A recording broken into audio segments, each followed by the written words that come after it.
This, folks, again, it was violence, crazy chaos in Mexico after a cartel boss was killed. Check this out. This morning, millions on edge across Mexico after a military operation killed one of the... Well, technically the third, since the very first one is not an official State of the Union. It's the whole address to the joint session. In the second term, I think this is the biggest one. It is the midterm one. It's really the last chance the president has to make a case. And I say the president, meaning this is not this president. This is all presidents when you're in this point in your second term, of making your case before the public starts to look towards the future. And so this is, I think, the last time where the referendum, this election's going to be the referendum on you, good or bad. So this is a huge moment to sort of reset, if you think you need a reset. And I think you look at the polling right now, this is a White House that I think needs to reset. So we'll hear how he does that. Or it's a chance to sort of, to sort of slow things down or advance an agenda. So that's why I have genuine mystery about this, not in the general topics he's going to talk about, but we all know this. There's what the White House staff wants him to focus on, and then there's what he is going to want to focus on. How much is Iran at the top front of his mind versus other issues, right? How much is the tariff? That is, to me, what genuinely makes the State of the Union, which is normally such a planned event, right? With any other president, exactly, even the laundry just of proposals, we'd already know by now. Engulfed in flames. Now, do you see how the U.S. government doesn't stop and think about the safety of the American people before they start these types of operations? Yes, this operation was led by, of course, the U.S. government. They didn't stop and think about that. They also didn't stop and think about the fact that there are plenty of Americans that are retired that have moved to Mexico. Right. In fact, if you look on YouTube, you can see a number of people that are like the expats that are living in Mexico, and they do these vlogs about their experience leaving the U.S. and moving to Mexico because it's, a lot cheaper to live there if you're coming from the U.S. They didn't stop and think about these things, but just like they don't stop and think about civilians that may be harmed or killed in other countries when they go in and bomb people there. That's something I want you to make that connection to geopolitics, to domestic policy, like the way they treat people abroad, and compare that to how they treat us as well. Let's go on a little bit more here. Now, the White House has confirmed the U.S. provided intelligence to Mexican officials, but now sources tell ABC News the CIA was instrumental in removing El Mencho, but no American troops were on the ground for the operation. So here we go with the CIA again. Let's go ahead and go to the next one here, because they implement these operations and then they don't think about the fact like, okay, there's people who may be affected, may be impacted. And then you just start total chaos in places. They are known for going into other countries, starting operations, and it just basically sparks all of this chaos. And then they're like, well, our job is done. You guys figure it out. So from what I understand, what I was reading earlier today, there are still tourists trapped there. They're told to shelter in place, not to leave. So let's put this one up here. Here's another. This morning, American tourists desperate to leave Mexico, following stunning scenes of violence at a number of popular resort areas, including charred buildings and cars and storefronts riddled with bullets. The chaos blamed on drug cartel members furious about the killing of their boss over the weekend by Mexican special forces. Mexican authorities say they found the drug kingpin Nemesio Cervantes, also known as El Mencho, by tracking his romantic partner. American Yoni Pizer and his partner experiencing the terror firsthand, saying they were forced out of their rental vehicle at gunpoint. All of a sudden, a young man ran at us with a gun, and my friend in the back seat said, "He's got a gun, he's got a gun." Their SUV later set on fire. He threw an incendiary device in the vehicle, and our car exploded. The couple now reunited after being separated in the scramble. Many other American tourists are still unable to get out of Mexico. Since all of this unfolded, what's the scene on the ground like right now? You would think it was peaceful, but it's kind of eerie. Other Americans describing the warlike violence that unfolded over the weekend, with buildings engulfed in flames and choppers flying overhead. On both sides of the helicopter, there are men with very large guns. So we just hoped that they were the good guys and not the bad guys. Mexico's president urging calm, saying the government is in control. Telemundo anchor Julio Vaquero describing the scene on the ground in Guadalajara. Businesses that have been vandalized, broken glasses, bullets, cars that have been burned across the streets. Today, the works to recover, the cleaning up to go back to normal. Operations at Guadalajara Airport also coming back, and Americans like Yoni Pizer are hoping to get back home. I have to imagine this is still a moment in time that you won't soon forget. That would be an accurate statement.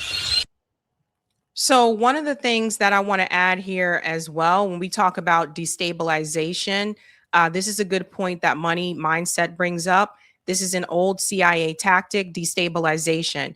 Yeah, because it causes chaos, right? And that's another thing that the CIA has been known to do, right? So we got to remember that here. The president of Mexico, Claudia, said that they have this under control. Again, I point to the hypocrisy because the U.S. government says, okay, we're going to go take down a leader of the cartel, this cartel in Mexico, but you just gave Juan Hernandez a pardon. I mean, basically what a lot of this comes down to is these countries that are willing to work with the West in the way that the West wants them to, and the countries that are not willing to do that. Claudia Sheinbaum has been very firm about where she stands with this presidential administration and what she is not going to do. She's not willing to bend the knee to this administration. These are typically the countries that they tend to target. That's what I want people to understand. The countries that are willing to work with the West in the way that the West wants, even if they have this type of activity happening in their country, they're more willing to leave them alone. They usually go after the ones that are not willing to work with them the way that they want. These are the things that people have to keep into consideration, right? It was a similar situation with Venezuela. They're not really, Maduro wasn't willing to do what the West wanted to do. So they're like, we're going to go after him. Claudia Sheinbaum, Donald Trump has been coming after her for quite some time. She isn't willing to do what Donald Trump wants her to do. So they're going to go into that country and target those people. There are criminal organizations all over the entire world. One of the big ones that we've been talking about multiple times on the show recently is the whole Epstein organized crime organization. All over the world, you don't see them trying to take those people down. So that lets you know what it's really all about. We'll continue on here, and then I'm going to show you where they get these weapons from. Yeah, and Mexican authorities say they're also still in the process of cleaning up those blocked roadways, removing burned up cars that were left behind. And as for air travel, according to the State Department, all other airports in Mexico are open, most operating normally. Guys. So yeah, obviously a scary time if you're there and you're a tourist, but also if you're an expat who lives there and you're like, what the hell is going on? I left the U.S. and these things are happening. I want you to hear what the Mexico Defense Secretary said about where a lot of these weapons come from. I'm going to read this to you because he's speaking in Spanish. So listen here. Ya se ha mencionado aquí hablando de la estrategia general. Speaking of the strategy general, since the beginning of the administration, 23,000 weapons have been seized. Se han asegurado en lo que va de la administración 23,000 armas. De esas 23,000 armas. Of those 23,000 weapons, 80% are U.S. origin. Armas, el 80% son de origen norteamericano. Entonces, en este caso, más o menos es la. So in this case, the proportion is roughly the same. I'm going to say it again. Of those weapons, 80% are U.S. origin because the U.S. government has been known to supply weapons to the cartel in Mexico. But we're not the only ones. I'm going to tell you who else has been doing this. So do you guys see the issue? The U.S. or other Western countries, they'll come in and they'll supply weapons to other groups, other organized crime organizations in these countries. These groups will then destabilize the countries, and then the U.S. will be like, use that as an excuse to go in and invade those countries. You see this effect? This is one of the things that people don't sit back and ask. People complain about the cartel and they say the cartel's bad, yada, yada. Yeah, but they don't sit back and ask, where do the weapons come from? They're not making the weapons. They come from us. It was reported also in the Rolling Stone. Shout out to Power to the People. Important context to what is happening in Mexico. The CIA arms Mexican cartels. Now, some of you, I'll show you this in a second. Some of you might be familiar with things like this happening right here in the United States. I'll give you an example in just a second. How the U.S. arms the Mexican cartels. This was reported by the Rolling Stone like a while back. So we've been arming the cartels, not you and me personally, but the CIA, the intel agencies here have been arming the cartels in Mexico at the same time complaining about the cartels and saying that they need to take out the cartels. Tell me how that makes sense. It doesn't, does it? No. Now I want to tell you another example. That was also done right here in the United States. The CIA put drugs into urban Black communities. And then, of course, the police state goes in. Swinging. And we're making history with the largest organized boycott of any State of the Union ever. Behind me on this stage are members of Congress and their guests who have all personally experienced the harms of the Trump administration. They represent millions more. They represent all of us. I want to personally thank our members of Congress here tonight for your act of defiance, for breaking a norm to stand up for our values. And I want to thank our special guests, who you're going to hear from tonight, for your courage. You represent the best of America, and you make us all want to be brave. This moment is only possible because of people's bravery. The first boycott of the State of the Union was conducted by the founders of the Congressional Black Caucus during the Nixon administration. We honor their example. We honor the millions of patriots who've turned out over the last year in marches across this country. And we honor every person who showed up, who's risked something, who's cared for a neighbor. You do nothing. That courage led the way to this moment, but we have to make sure that the road doesn't stop here. We need you, everybody joining us here on the Capitol Mall tonight, and everybody watching online. Come to the March 28th No Kings protest and stand up for this country. Before I introduce our hosts for tonight, I just want to give a special thanks to all of the people behind the scenes who helped to make tonight happen. Move On staff, the staff who serve, our congressional representatives and senators here tonight, our partners. Thank you so much. This is no small task to put on a historic event to fight for our country. Thank you. And now, I'd like to introduce you to our hosts, independent journalists Joy Reid and Katie Fang. And while they come to the stage, I want to thank you for being here. I want to thank you for being brave. And I want to thank you for being a part of building the America we can all be proud of. Thank you.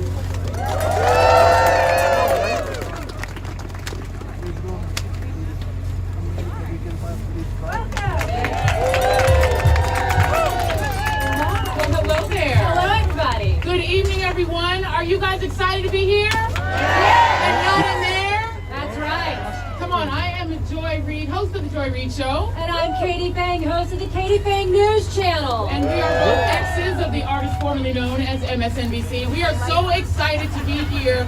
Please give one more round of applause to these members of Congress. Yes. They have the courage to not be here. So the reason that I am so excited now is that, as we just heard from the wonderful folks at Move On and Midas Touch, please give them a round of applause. It takes courage to stand out. It does. And look, if you turn around and you look amongst us, it's not just the people that are here. It's hundreds of thousands, if not millions of people in the United States and across the world that are defending democracy, but they need the courage and the bravery of our members of Congress and our electeds to make sure that democracy is defended. Indeed. And so Tonight, we are not going to hear a false State of the Union. We are going to hear the true state of our union from the people who are being impacted by the policies that are taking place at the hands of someone who has demonstrated no love for the Constitution, for the truth, or for the care and concern of the American people. It's much more important to hear what people are truly facing and going through. That's what you're going to hear tonight. The American people deserve the truth. They do not need more lies from this regime. So tonight you are going to hear people that have been impacted directly by the bullshit of this administration. And because I'm also a church girl. Sorry, Jorah, for my language. Oh no, I'm a cussing Christian, sis. It's all good. I'm a cussing Christian. But we want to start off this night by doing something that I think is so important, Katie. Please. And that is reclaiming the Christian voice from white Christian nationalism, which not only threatens our freedom, but also threatens a very important faith throughout this world. Christianity is not what you have been sold by Project 2025. So right now, to do our invocation, meaning we're going to invoke the spirit of freedom, liberty, and justice, please put your hands together for the Reverend Paul Brandeis Rauschenbusch.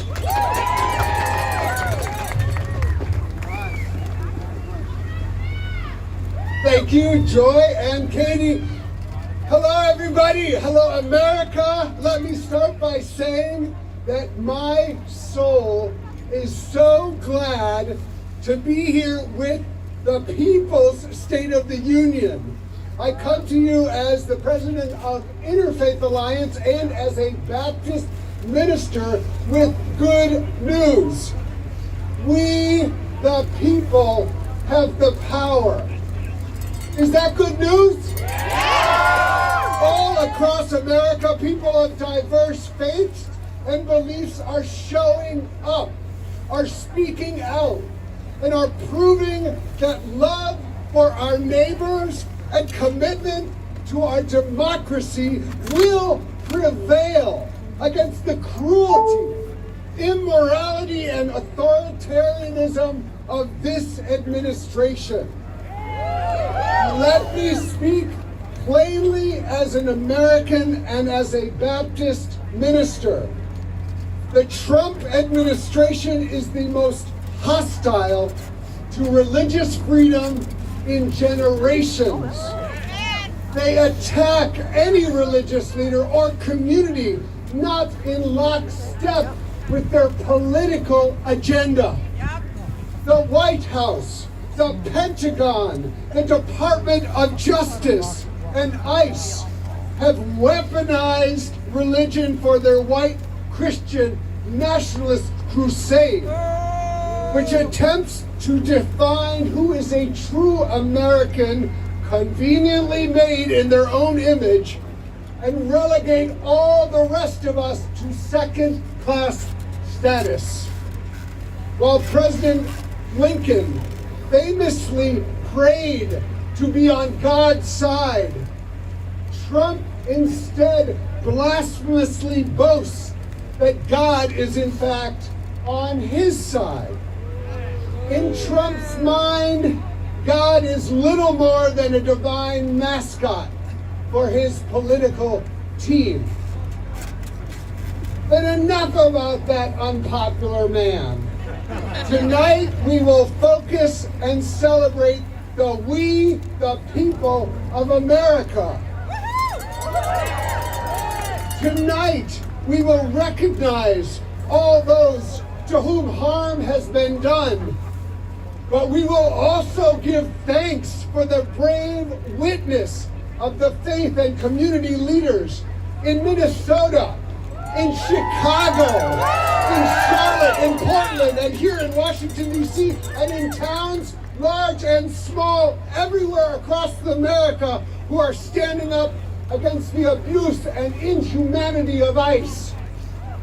We give thanks for every single person around this country who has put their faith or values into action by resisting government-sanctioned cruelty with moral courage and solidarity with our neighbors from every background. We give thanks to God for the power and the promise of love and what Dr. King called the beloved community that is both coming and present now if we choose to make it real in our democracy. I believe we are in the midst of the next great awakening in America, a spiritual movement dedicated to creating a nation where every person has dignity and value, where every community and faith tradition is treated equally, and nobody gets left behind this time. We, the people, have the power out of many through love. May we be one. My friends, the spiritual state of our union is strong. So help us God. Amen.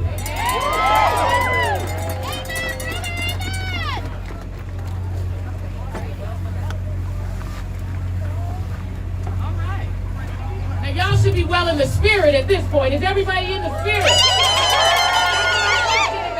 right. We're going to call the spirit of our ancestors to make sure that we do justice on tonight. And we are going to start with one of the true fighters in the United States Senate and his very important guest. So please put your hands together for Senator Chris Murphy and Gonjavi. Thank you. Good evening, America. I want you first to give a big round of applause to my guest, refugee and immigrant advocate from Connecticut, Farishte Gonjavi. Okay, so I am not at the State of the Union speech tonight because Donald Trump is making a mockery of this great institution and he doesn't deserve an audience. I'm not at the State of the Union speech tonight because these are not normal times and Democrats have to stop behaving normally. And I'm not at the State of the Union speech tonight because you're not going to hear about the State of the Union. You are going to hear lie after lie. You are going to hear attack after attack. You are going to see grandstanding. The true State of the Union is this. This union is in crisis right now. Our cities are under attack by lawless law enforcement. Our democracy is wilting under ceaseless attack from a president who wants to be a despot. Millions of Americans are losing. This is Velotric Discover M mid-drive e-bike with 2 state-of-the-art sensors and an unprecedented 500-watt mid-drive motor, delivering 100 Newton-meters of torque. Create a natural riding experience. With a redefined Comfort Max system, this elevated experience keeps comfort at the forefront. Velotric Discover M. Feel the core difference. For everything that is good and right about the United States of America. Farishte is going to talk to you tonight about the state of immigrant and refugee America. ICE is out of control. It is disappearing legal immigrants. It is tear gassing elementary schools. It is murdering American citizens. Right now, as you know, the Department of Homeland Security is shut down. And I just want to be very clear with you about my position, and I think the position of many others who will stand on this stage tonight. Not one more dime to the Department of Homeland Security until they start following the law in this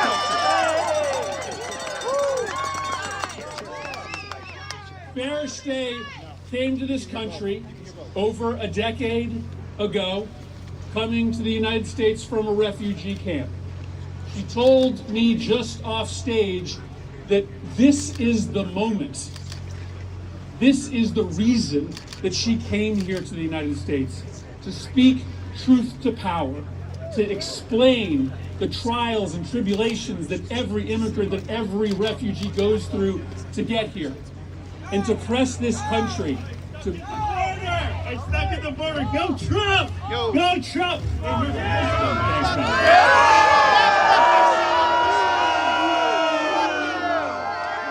Listen, guys.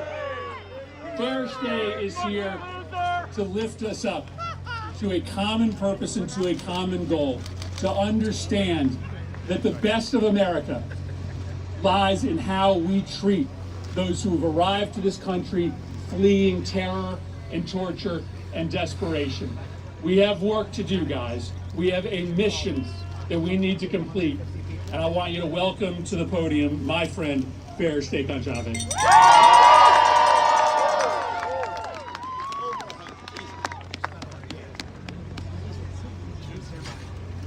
Good evening, everyone. Since arriving in the United States as a refugee in 2011, I have educated more than 7,000 refugees, especially women entering the workforce, now thriving as educators, health workers, and essential service providers, each becoming a lighthouse for others. Partnering with over 100 universities across the country and help young students launch career in embassies, public services, leadership programs, and enter to the top medical and law schools. For years, I advocated for immigration rights. I founded Elena's Light, an organization to support families in Connecticut. And I'm proud of work over the years that we did. Thank you. I'm here today, now standing next to my favorite senator, Senator Murphy, to speak with the voice I'm so proud of. Since the recent election, my phone has not stopped ringing. Mothers have called me asking if it is safe to go to my child's appointment. Women have asked if they should cancel English classes. Afghan families and many immigrant families are confused about their legal status and afraid to travel for work even within their own states.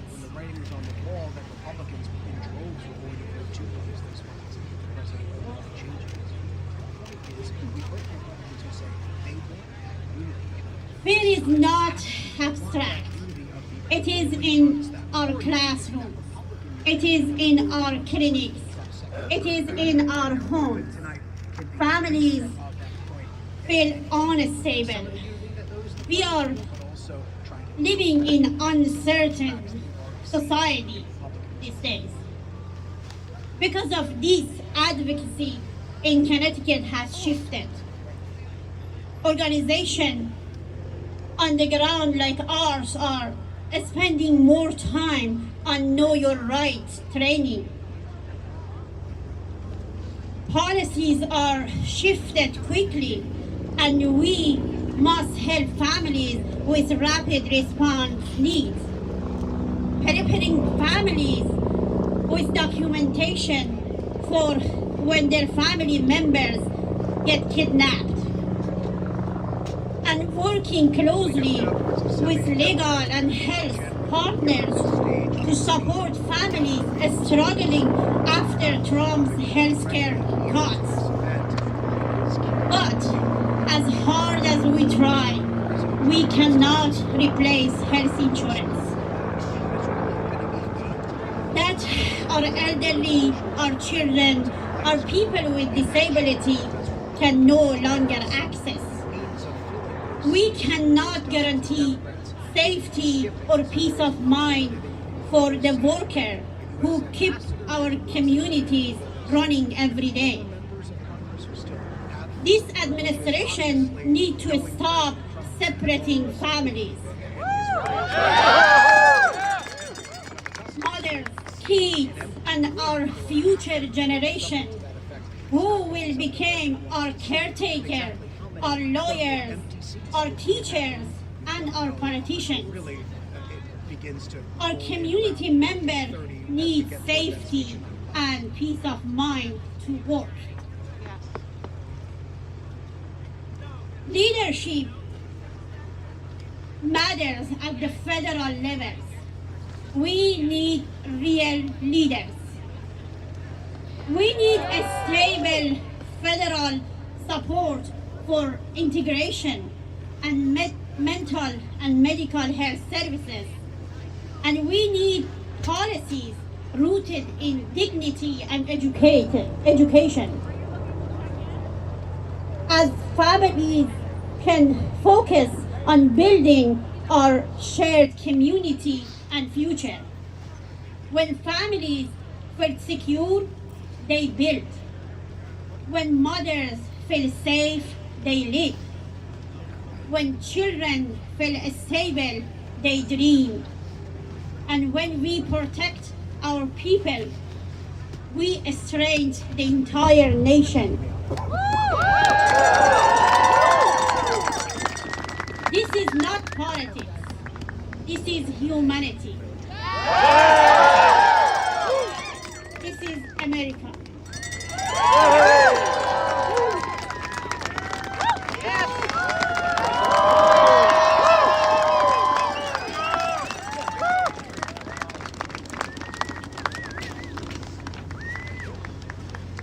Everybody, one note, we just want to do sort of one housekeeping note. Attention all MAGA trolls. And with apologies to the pastor who gave the invocation, your bullshit is not welcome here. And to paraphrase one of my favorite actors in the world, Robert De Niro, I'm going to slightly paraphrase him. Ow! Fuck y'all. We're here to hear the truth and to hear from impacted people, not to see or hear from you. So go back and pay attention to your orange lying friend. Woo! Now, coming to the stage is one of the reasons that we are finally getting some of those files released. Everybody say, release the files. Release the files. Release the files. Coming to the stage now is Pennsylvania's Fighting 12. Representative Summer Lee. She is one of the main reasons that we're getting some of those files. She's going to be reading a story from Monica Ruiz, the executive director of Casa San Jose, waiting to keep families together and reform our unjust immigration system, all while her family is now being impacted by ICE. Representative Lee.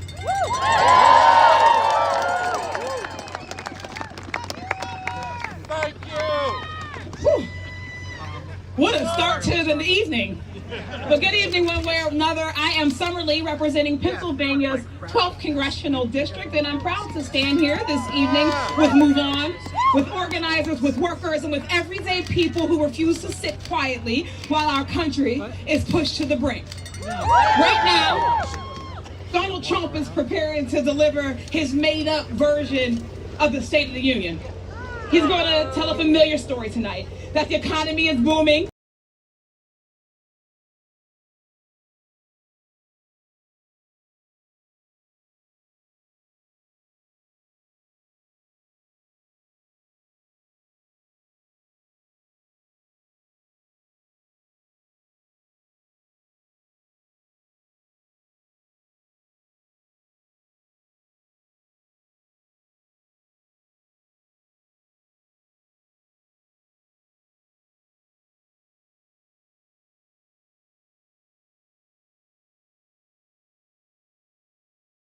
That our communities are safer, and that America is communities, because corruption doesn't check your voter registration before it robs you. Before it robs you. Well, they're terrorizing immigrant communities right now. They're cutting health care. They're gutting worker protection. They're union busting. They're handing tax breaks to billionaires and sending the bill to the rest of us. That's the con. That's the scam. And working people are done falling for it. Tonight, I was supposed to be joined by my good friend and neighbor, Monica Ruiz. Monica is a mother, a community organizer, and a powerful advocate for immigrants' rights. She was ready to bring that fight from Pittsburgh to DC to remind folks who and what she has been fighting for relentlessly. But right now, Monica's family is in crisis as it's being targeted by ICE. Her son-in-law, Victor, was followed by agents unprompted after he dropped his brother off at work. They pulled him over without cause. There was no traffic violation, no expired tag, just a man who looked brown enough to be dragged to one of the worst detention centers in the country. Meanwhile, just the other day, Monica's daughter, Adriana, just gave birth to a baby girl who is yet to meet her father because he's been locked up by this lawless agency. Victor has been in the country for 18 years. 18 years of working to build a life for himself, his loved ones, and now his new family. That is the real state of our union, where families are being torn apart and traumatized, where corporations get more say in our democracy than the people we elect, where the government would rather protect powerful people and the Epstein files than the women and the girls who were sexually abused. We live in a country where we have one reality for everyday people and another for the rich and the well-connected and the well-protected. We have to change that. We have to meet the moment with bold policies that level the playing field and deliver justice no matter how much money you have to your name. That's why earlier today, I announced that I'll be introducing articles of impeachment against Pam Bondi. DOJ continues to obstruct justice and refusing to comply with our subpoena to release the full, unredacted Epstein files. Bondi must be held accountable for that. It was Trump who said it first, release the files. So we'll keep that call up no matter what. Because where I come from in Western Pennsylvania, we know what it means to be abandoned by politicians who make big promises and lie and deliver nothing. We know what it's like when the factories close, when the hospitals cut services, when the schools can't afford to teach, when the corporations are given permission to poison our water, our air, and our communities without consequences. And we know that no matter what language you speak, what zip code you live in, we all feel that pain, and we are all being squeezed by the same rigged system. So when Trump points the fingers at immigrants, our trans kids, our protesters, our journalists, understand what he's doing. He's trying to make sure we never point the finger where it belongs, at the billionaires and the corporations looting our economy, robbing our people, and buying our democracy right from under us. But here's the truth that they're afraid of. Working people are waking up. Across this country, folks are organizing, labor and their money. They're refusing to be silent in the face of authoritarianism. But we know fear is their weapon, but solidarity is our power. So tonight, while Trump paints his fantasy version of America, we're grounded in America, in reality, and we're building something better. In America where we have Medicare for all, every job that pays a living wage, where no one fears being ripped away from their family. That is the America we're fighting for. And later tonight, I'll be delivering the Working Families Party response to the State of the Union, laying out exactly what it will take to build an economy and a democracy that works for all of us, not just the working few. So I'm asking you to stay engaged, stay fired up, and tune in tonight, because this is about building a movement that is big enough to defeat authoritarianism, to stand up to corporate power, and rooted in a simple belief that when working people come together across race, across geography, and across whatever lines they try to divide us by, we are unstoppable. So all power to the people, and thank you all for being with us tonight.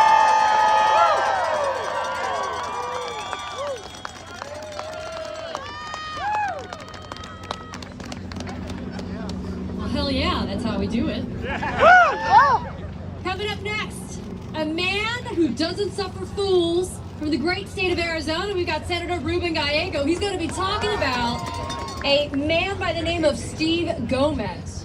Steve is a father of 3 from Gilbert, Arizona, and for the last 5 years, Steve and his family have relied on the Affordable Care Act marketplace for their insurance. But let me be clear. because of Republicans and Donald Trump's big bullshit bill, now Steve has to decide what he's going to cut to be able to afford health care for his child. Senator Ruben Gallego.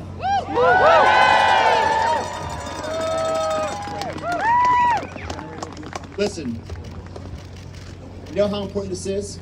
I'm from Arizona. This is cold. But let's be clear what's happening there. They want to call that the State of the Union. It is the state of denial. Because what's going to happen under that Capitol is a bunch of lies. Lies that Donald Trump and the Republicans are going to tell us about how great this country is doing right now. But what is true, what is happening right now is that Donald Trump and the Republicans have made this country sicker, poorer, and less secure. Sicker, poorer, and less secure. How did it start? As soon as they got in there, what did they do? They went and they cut Medicaid and they cut food stamps. Millions of Americans right now are without health care. The poorest of our country are trying to figure out how to make ends meet and how to pay for that grocery bill because they needed an extra $1 billion for their billionaire friends. And when they had whatever money they had left over, then they used it to hire the most amount of ICE agents, to have the massive amount of deportations we have now that are also targeting U.S. citizens, racial profiling Americans, arresting Latino veterans and telling them you are not part of this country and make them prove that they're Americans when nobody asked to prove our citizenship when they were sending us to war for this country. Sicker, and more secure, less secure. Let me tell you what else. Every day, every American is trying to figure out how to buy food, how to pay rent, how to pay that mortgage, how to get a car, and this president has done nothing to help that. $1,000 per average every American has to pay for his tax increases. And now, the corporations are going to get all their money back. Is every American going to get a refund for the $1,000 mistake that this president did? No. Not only that, he's going to double down. He's going to say, screw you, Supreme Court. I want to do 15% tax, and guess what? All of you Americans are going to pay for it. And now we have to figure out again, how are we going to pay for our rent? How are we going to pay for electricity? How are we going to actually pay for everyday food? We are poorer because of Donald Trump and the Republicans. And let's talk about security.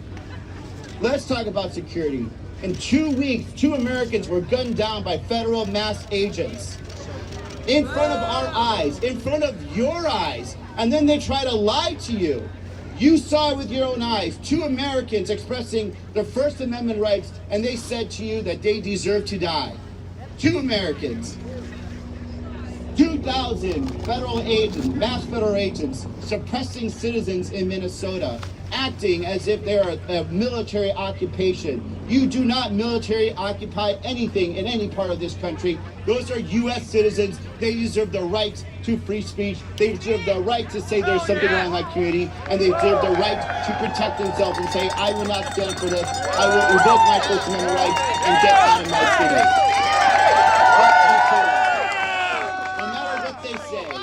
They are going to lie to you. And I'm not saying this just because I'm just another politician. I'm telling you because I have heard it. We talked about Steve Gomez. Steve Gomez wanted to do everything he could not to have to accept subsidies for his kids. He wants to provide. He wants to continue to have his personal business. He wants to be a responsible citizen. Now he has to make that decision. He has to make a decision right now. Will I continue to pay for this very expensive health care, or will I gamble? Will I pay for my health care, or will I pay the mortgage? That decision was forced upon him by an uncaring Republican administration, by an uncaring Trump, who only wants to find more and more money to give more and more tax cuts to the richest of the country that do not need it right now. They're making us sicker, poorer, and less secure. Let's change that, America. We are better than what is under that Capitol right now. We can make this country, again, the best country in the world, where everyone is richer, where everyone is more secure, and we are proud of everyday work that we can say that America is getting better, will be better, and will one day be the best. Thank you so much. Stay in the fight.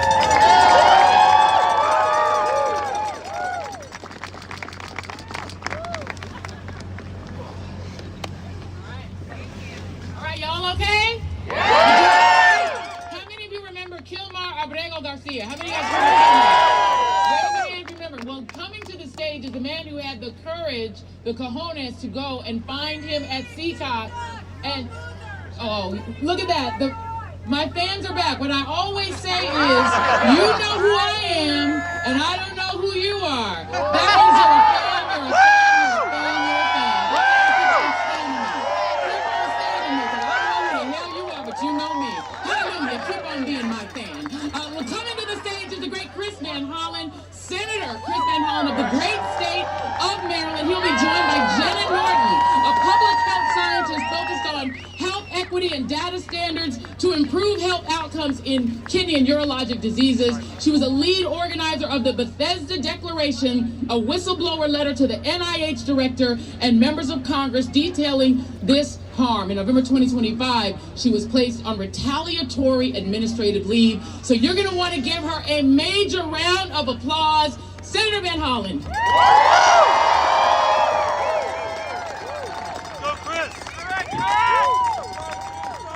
Hello, American patriots all.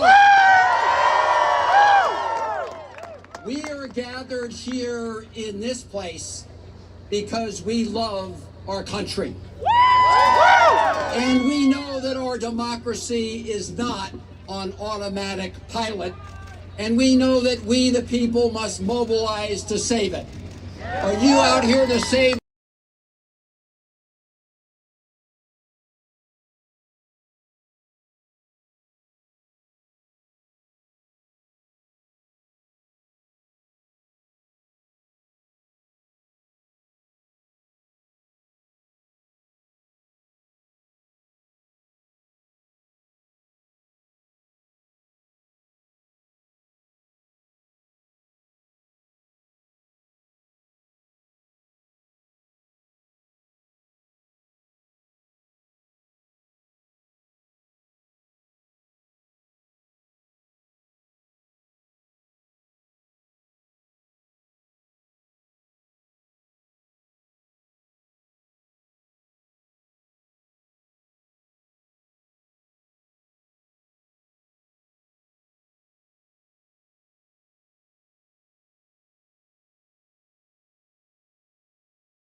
Responsible for war crimes and as we speak is threatening more wars.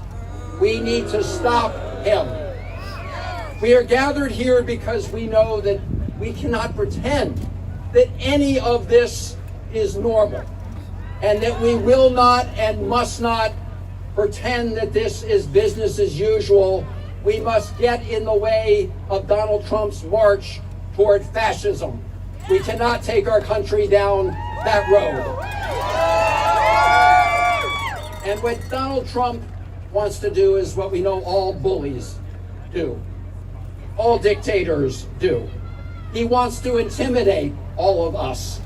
He wants us to sit obediently and quietly while he lies and lies and lies to the American people. In other words, he wants us to shut up and sit down. So I have a question for all of you patriots. Are you going to shut up? No! Hell no! Are you going to sit down? No! Hell no! We're not going to stand down. We're going to stand up just like the people in Minneapolis who have taken to the streets, who are blowing the whistle to protect their neighbors and to protect our Constitution, and who are getting in the way of the president's efforts to tear down our country.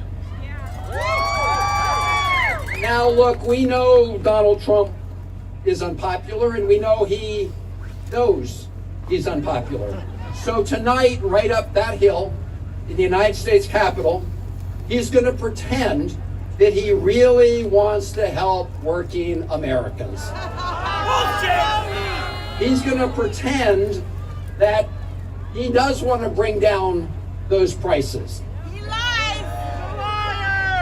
And we know that that is not what he wants, because just a few weeks ago, when we talked about the affordability crisis, he said that was a big hoax. Do you remember?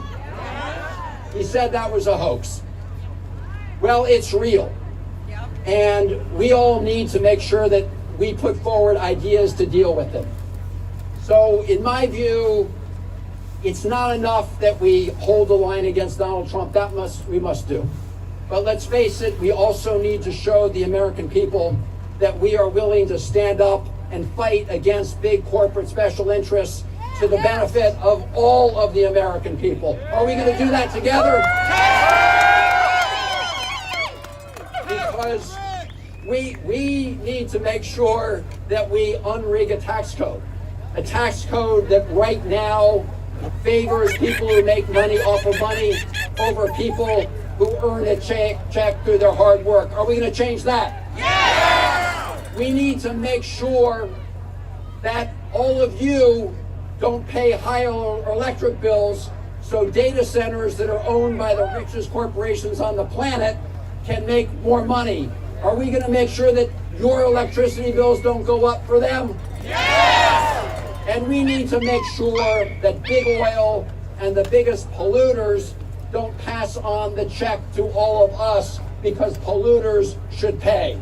Yes! And we need to make sure that big tech doesn't write all the rules, that we write the rules, and we make sure that AI doesn't strip Americans of the dignity of work. Are we going to do that? Yes! And we're going to make sure they can't snuff out the light on the Statue of Liberty. Are we right about that, my fellow Americans? So look, we have a lot of work to do. And I'm often asked by people, when's the cavalry coming? Where are they? And my message to you, and you know this because you're here, is you are the cavalry. You are we the people. I know all of you remember that right after he was sworn in, Donald Trump began his unlawful assault on hardworking federal employees. Federal employees who work every day to deliver services to the American people. You remember he brought in Elon Musk, who took out his chainsaw not to make government more efficient, but to rig the government in favor of billionaires like him. One of the people who stood up and spoke out was Dr. Jenna Norton, a career public health researcher at the National Institutes of Health. Dr. Norton blew the whistle on the outrageous actions that threaten the health and well-being of the American people. And she has been retaliated against because she was willing to stand up and tell the truth. But here's what we all know. When the history of this moment is written, the politicians and the law firms and the universities and the corporations who appease the bullies will be exposed as the cowards they are. And the people who are standing up to save our democracy, like all of you gathered here today, and people like Dr. Norton, they will be remembered as those who preserved our Constitution and our democracy. So ladies and gentlemen, please give a warm welcome to Dr. Jenna Norton.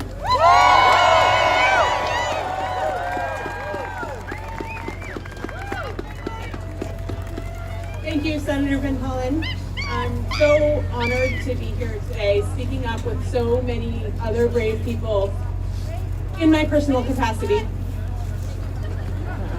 As Senator Van Hollen noted, in November of 2025, I was placed on administrative leave from the job that I loved at the National Institutes of Health because I blew the whistle on the wrongdoing that I saw there.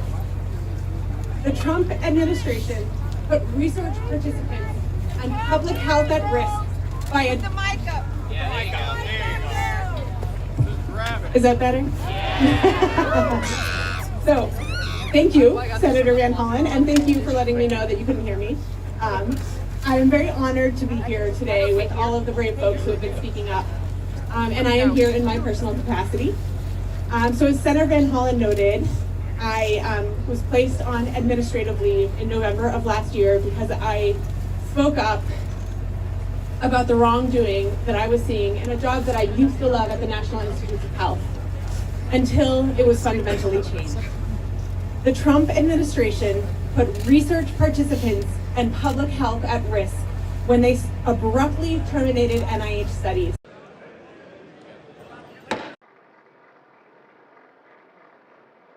Dean of the Diplomatic Corps.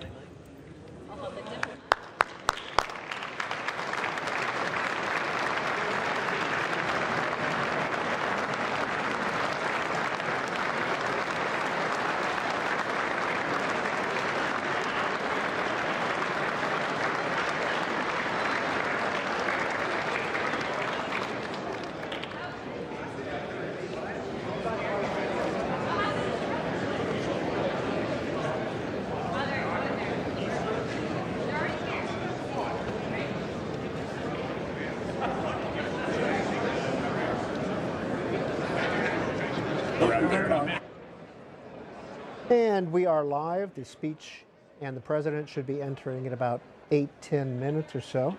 The Dean of the Diplomatic Corps, by the way, is Percy Kayota. He is the ambassador of Palau, and he has been in office since 1997. The Dean is the longest serving ambassador in Washington. It's an honorary title, but then many ambassadors will attend this. In just a minute, you'll hear the Supreme Court announced. They are next up. So this should be interesting to see which of the 9 come in. Who do you think will be there? I definitely think Kavanaugh will be there. Justice Kavanaugh, President Trump really sung his praises last week for his dissent in this tariff ruling. He said Justice Kavanaugh's stock is rising. So if I'm putting my money on anyone, it would be Justice Kavanaugh being among the justices there. And Chief Justice Roberts almost has to attend. Yeah, I think I was trying to think if he has to or if it's more of a given that he has to. I think we will actually see all 3 of the justices that the president got in his last term. Even though Neil Gorsuch and Amy Coney Barrett are not in the president's good graces right now, I think they'll still want to sit there and listen to what he has to say. And I think, to your point, if this is Justice Alito's last State of the Union, I think he'd want to be there as well, although, like we talked about, he sometimes skips these. And there was the Mr. Speaker, the Chief Justice and Associate Justices of the Supreme Court.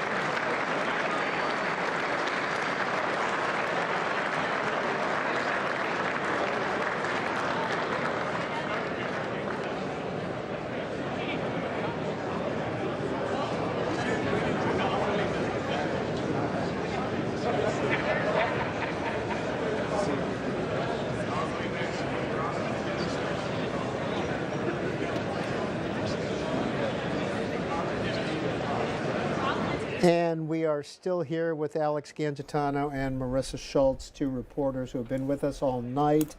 So we had a little fun game there watching the Supreme Court come in. 4 members came in, Alex. That's right. As we predicted, Kavanaugh is there. We know the president is very happy with him on that tariff ruling, that he sided with him. But Coney Barrett on the other side, the president is not so happy with, yet she wanted to be there. Of course, he appointed her in his first term. So I think she's curious what he has. She's one of the newer members, curious what the president has to say. But yeah, only 4 of them in there tonight.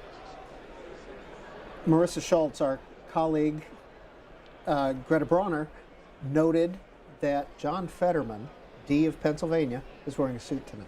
Oh, that is notable. Well, I think you have to wear a suit and tie, Yeah. Right. or at least, I mean, he had a full suit on, but you have to wear a tie in either chamber still for the men. Yeah, loyal C-SPAN viewers will know he's known for his casual dress, hoodies, shorts, And at committee Carhartts. meetings, too, right? Jim Shorts, yeah. All right, so we've had the diplomatic corps. We've had the Supreme Court. I'm guessing that the cabinet will be next before the president. It is now 8:56 here on the East Coast, 8:57. The speech is due to start at 9. We're kind of on time here, but we do have some more to come in. But I would say within 5 minutes of 9 o'clock, somebody will come to the door. The clerk will come to the door. Mr. Speaker, the President of the United States. Let's see if we can hear Mr. Justice Kavanaugh.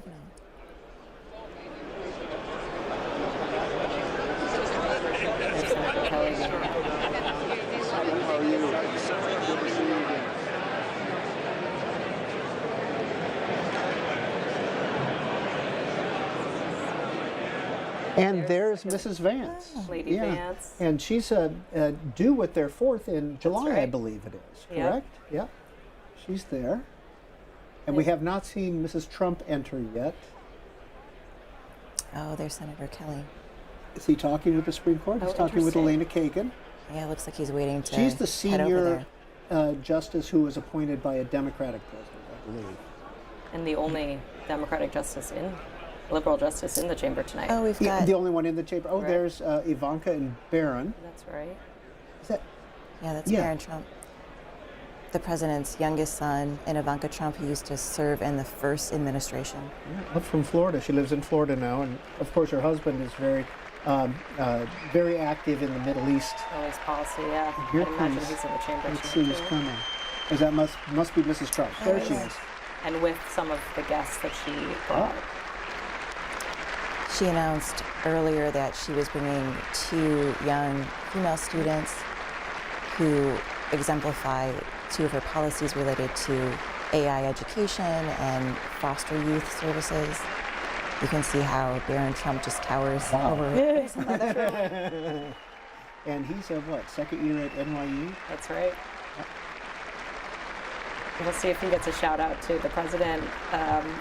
Lately has been giving Barron a shout, especially during his social media advice during the campaign. We hear a lot of him talking about Mr. Barron. Speaker, the president's cabinet. Here we go. Now maybe we can glean Figure out who the designated survivor is. We knew Secretary Marco Rubio, Andy Besant, Treasury. Okay, you're going to mark the list? Okay. Okay. We'll look, you look, Hegseth. and we'll mark. You see Mr. Hegseth, Behind Defense, or us, Department of War. Oh, I think I see And Bondi. Pam Bondi. Well, those are the big ones. Not having them in the room would be very Yeah, the 4, RFK Jr., Health and Secretary Human Services. Turner. Secretary Oh, there's Lori Turner, HUD. Chavez Ramirez. Yeah, a little bit of controversy. I see right. that they dropped the charges, though, against her husband. Oh, if you're interesting. if you go to Politico and type in Labor Secretary, you can read the story. There were some charges filed against her husband. Instead of giving us a rambling speech, he gives us the $4 billion back he took in bribes while he's been president this last year. How about instead of wasting our time in that Capitol, he gives us the $1 trillion back he gave in tax cuts to the 1%. But he's probably not going to give us that, so it's time for us to go and do it ourselves. Because I know things are bad, y'all, but here's the thing about the state of our union. We can change it. You know the phrase, we the people, in order to build a more perfect union. And this year, Americans have a chance to send Donald Trump a message about the kind of union we're going to build. Because next year, with all of our work and the work of Americans like those you're hearing from tonight, Trump will face a very different Congress.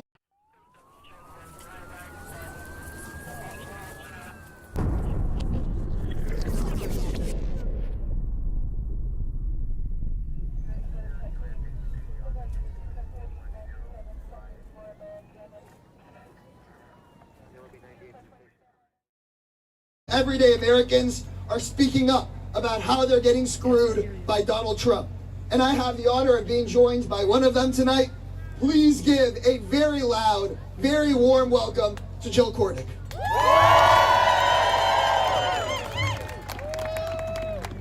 There was someone earlier today or this evening that said they were from Arizona and it was a little cold. I'm from Iowa. This is balmy.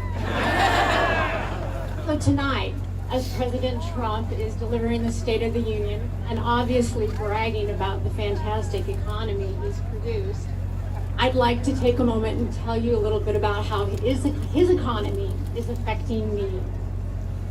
When I retired, I benefited from the ACA tax credits, as you all have heard, $75 a month, a little over $900 for the year. Then, as a part of Trump's agenda, enthusiastically supported by Representative Marionette Miller Meeks, they voted to shut down the ACA tax credits. A decision that I'm sure she's applauding tonight behind us in the Capitol. Because of that, I now pay just short of $10,000, $900 to $10,000. Affordability looks very different today. So now I found myself, shopping a little different. From Tennessee. Oh, there's a Don Jr. I believe that was. There's Susie Wiles again. Christy Nome, some fellow. Christy Nome, Sheldon. Will any Democrats get to talk directly with Christy Nome? I think they'd have things they want to discuss. Now, Rubio Hegseth. We have not seen Lori. Did we see Lori? Chavez de Reamer? Yes, we did see her. RFK. Chris Wright, we think we saw him. Doug Burgum, Brooke Rollins. Doug Collins, Doug Collins, have we seen Doug Collins? He was a designated survivor last year. He could be. Because we've seen McMahon, Zeldin, Lutnick, Bessent, Nome, Bondi, Gabbard, Turner, Duffy, and Loeffler. Wow. Oof. Double duty, possibly There for we go. the I think VA we got secretary. it. I think we got it. Maybe Doug he Collins. enjoyed his time so much, his alone time. I'm always curious what they are doing when they just hang out and watch the speech. Now, is Doug Collins running for Senate in Virginia or in Georgia? No. Okay. I don't believe so. He did because before. I know there's a Republican primary. That's it. He did before. Yeah. Yeah, There is a Republican primary to take on Mr. Ossoff, who's up for re-election this year. And I don't think that's been decided. There's a three-way primary that's pretty tight in Georgia. Buddy Carter, a member of Congress, Mike Collins, and Mike Collins, that's it. And then there's Mr. Dooley, who is, I believe, backed by Governor Kemp. I think what's also notable is this is the same cabinet the president started with. This is the crew that walked down last year for the joint session. Nobody has left yet, has There's it? obviously speculation over who will be the first, but yeah, we're now in February and everyone's intact. And I didn't see Eric Trump with the family yet. We saw Don Jr., we saw Barron, we saw Ivanka. I don't think I've seen I think they Eric or the other woman, the other young lady that is his daughter. I believe I saw Tiffany. Did you see But Tiffany? I haven't seen Eric. And I thought I saw Eric. Tiffany was there. Tiffany was And there. Eric's wife, former head of the RNC, she's often comes to these events as well. Yeah, she's got her own show now on Fox, doesn't she? Yep. So it's 5 after 9. We're expecting a 2-hour speech. In a minute, Clerk of the House will come in and say, Mr. Speaker, the President of the United States, Maybe some cheers, some boos. We'll listen to the president as he walks down the aisle. We hope we can hear better than we can hear during this portion. It's fun to watch everybody walk in. I mean, this is a big night in Washington, like you said. Huge security event because everybody is in one room. So Chuck Schumer and John Thune, Mike Johnson, the vice president, the whole gang is, in that room now. It looks like I am always interested in who's grabbing the aisle seats to get the entrance greetings with the people coming down the center aisle.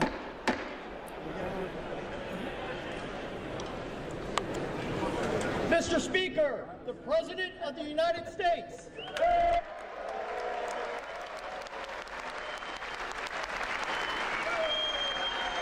Leadership is behind him.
Try a selfie.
Bueller.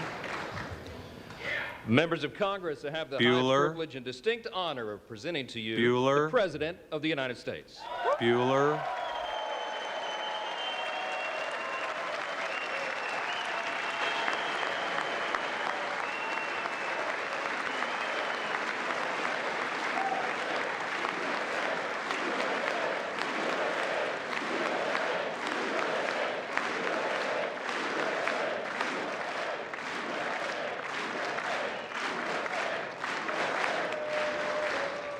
Well, thank you very much, everybody. It's really an honor.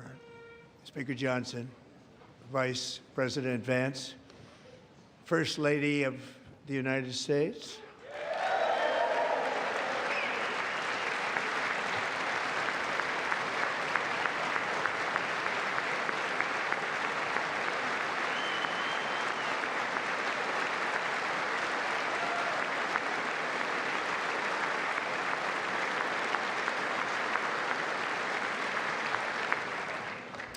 Second Lady of the United States,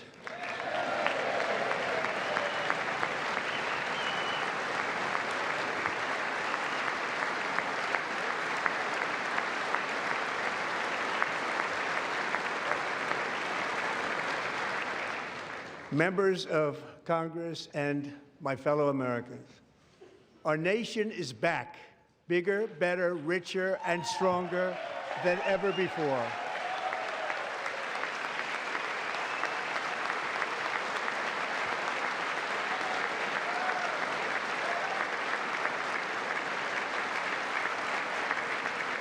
Less than 5 months from now, our country will celebrate an epic milestone in American history, the 250th anniversary of our glorious American independence.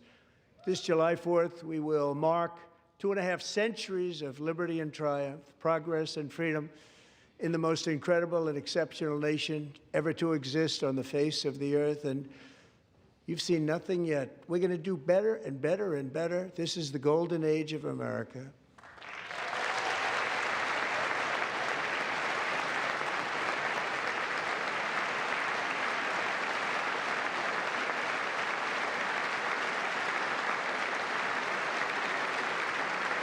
When I last spoke in this chamber 12 months ago, I had just inherited a nation in crisis with a stagnant economy, inflation at record levels, a wide open border, horrendous recruitment for military and police, rampant crime at home, and wars and chaos all over the world.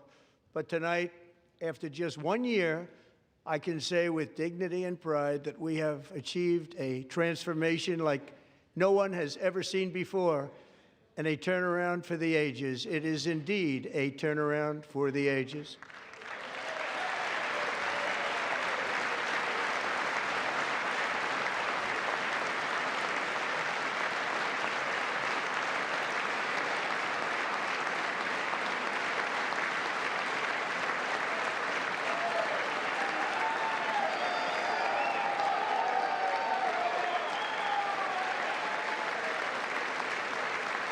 And we will never go back to where we were just a very short time ago. We're not going back.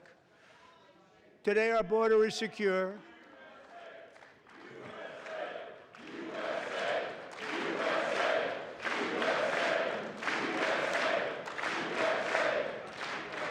Thank you. Today, our border is secure. Our spirit is restored. Inflation is plummeting. Incomes are rising fast. The roaring economy is roaring like never before, and our enemies are scared. Our military and police are stacked, and America is respected again, perhaps like never before.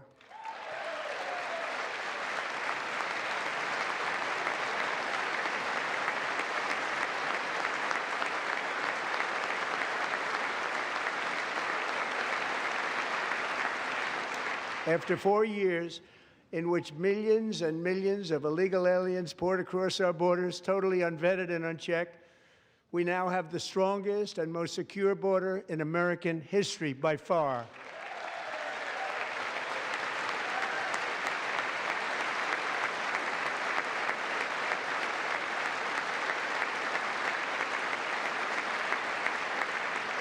In the past 9 months, 0 illegal aliens have been admitted to the United States.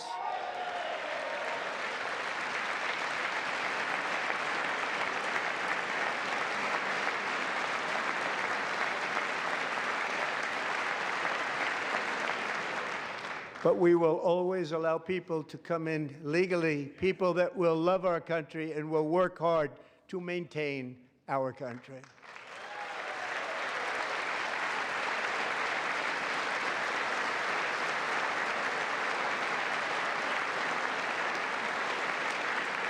The flow of deadly fentanyl across our border is down by a record 56% in 1 year.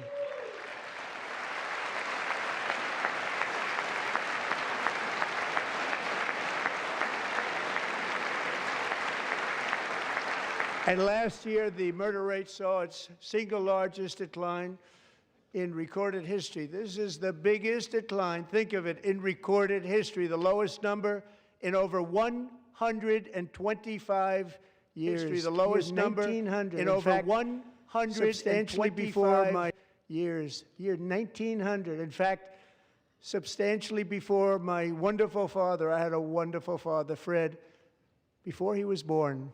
Substantially before he was born. That's a long time ago. He wouldn't like me to say that, but that's a long time ago. The Biden administration and its allies in Congress gave us the worst inflation in the history of our country. But in 12 months, my administration has driven core inflation down to the lowest level in more than 5 years. And in the last 3 months of 2025, it was down to 1.7%.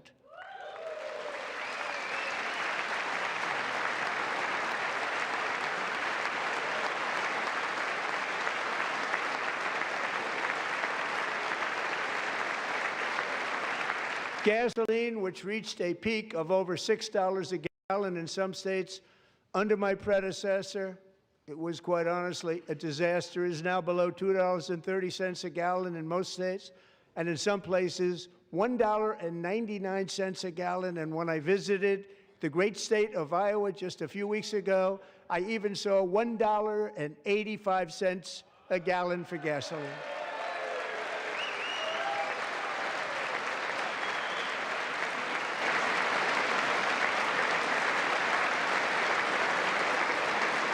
Mortgage rates are the lowest in 4 years and falling fast, and the annual cost of a typical new mortgage is down almost $5,000 just since I took office. 1 year.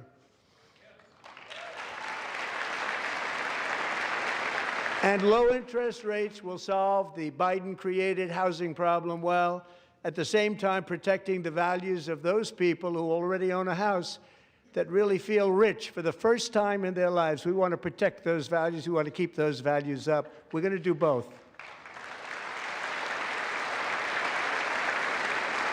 And we are going to keep it that way. The stock market has set 53 all-time record highs since the election. Think of that, 1 year. Boosting pensions, 401ks, and retirement accounts for the millions and millions of Americans. They're all gaining. Everybody's up, way up. In 4 long years, the last administration got less than $1 trillion in new investment in the United States. And when I say less, substantially less. In 12 months, I secured commitments for more than $18 trillion pouring in from all over the globe.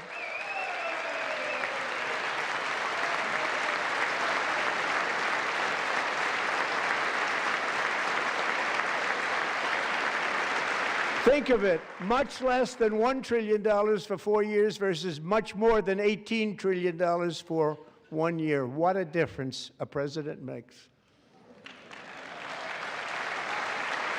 A short time ago, we were a dead country. Now we are the hottest country anywhere in the world, the hottest.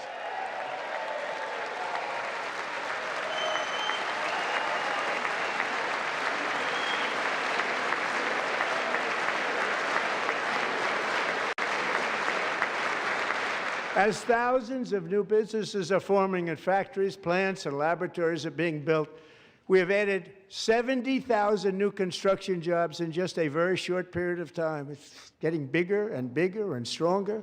Nobody can believe what they're watching. American oil production is up by more than 600,000 barrels a day, and we just received from our new friend and partner, Venezuela, more than 80 million barrels of oil.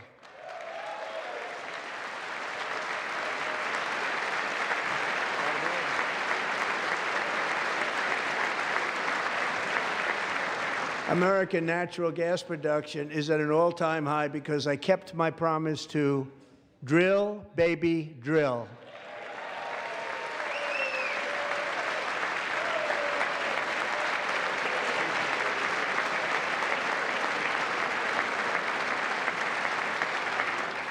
More Americans are working today than at any time in the history of our country. Think about that. Any time in the history of our country, more working today, and 100% of all jobs created under my administration have been in the private sector.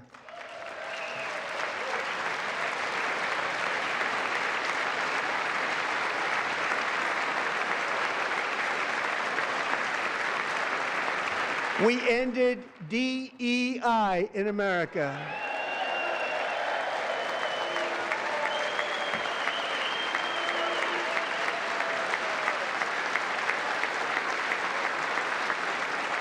We cut a record number of job-killing regulations, and in 1 year we have lifted 2.4 million Americans, a record, off of food stamps.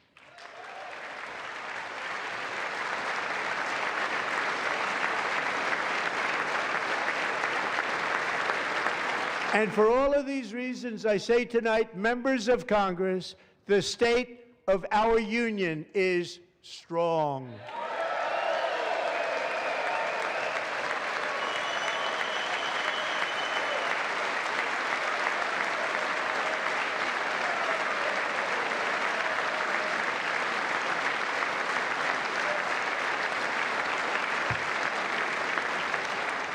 Our country is winning again. In fact, we're winning so much that we really don't know what to do about it.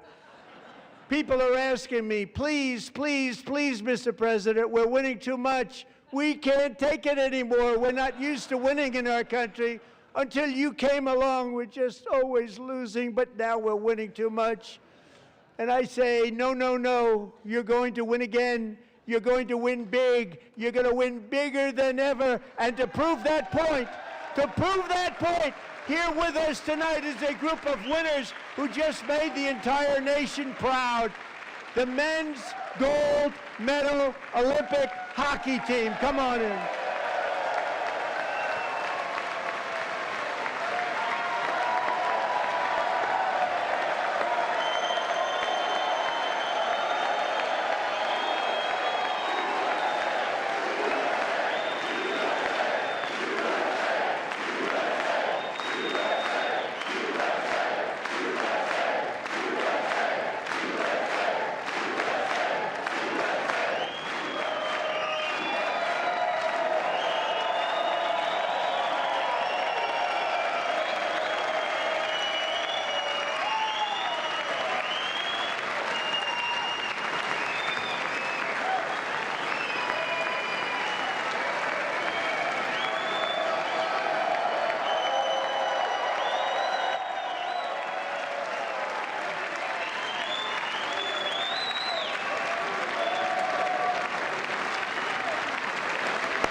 Go ahead.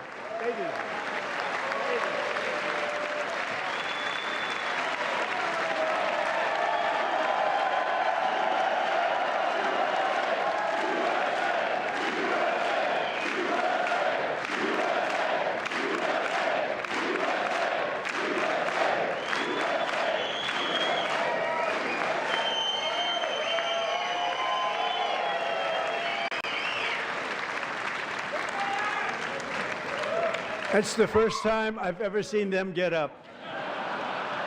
And actually, not all of them did get up. But they beat a fantastic Canadian team in overtime, as everybody saw, as did the American women who will soon be coming to the White House.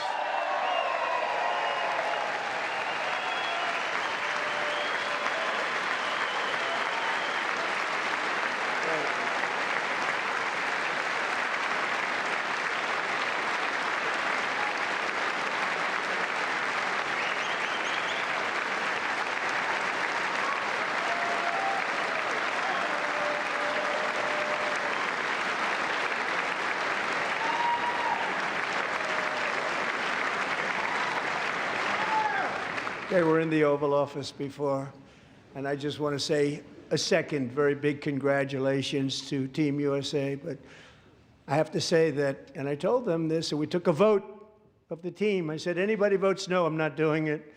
So they stood there, and they weren't about to say no, because I've never seen a goaltender play as well as goalie Connor Hellebuck.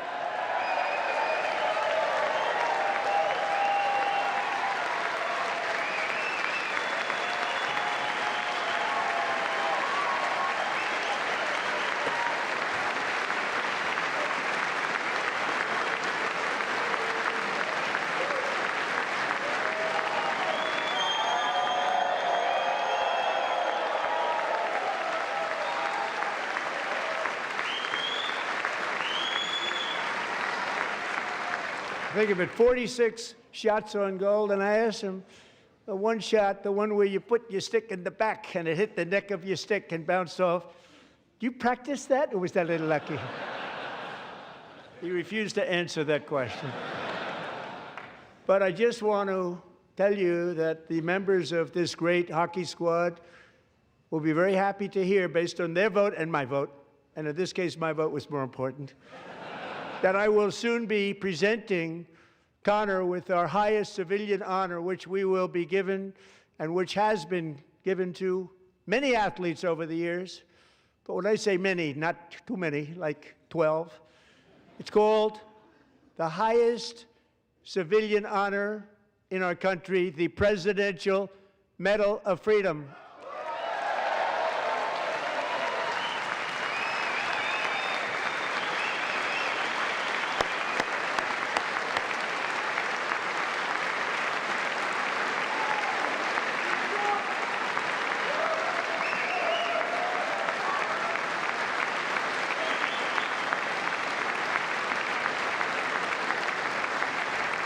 Great athletes have gotten that, very great, the best, and I thought he deserved it. And I did take a vote, every single one of them. I said, I'm not giving it if anybody goes no, and every single one of them rapidly put up their hand.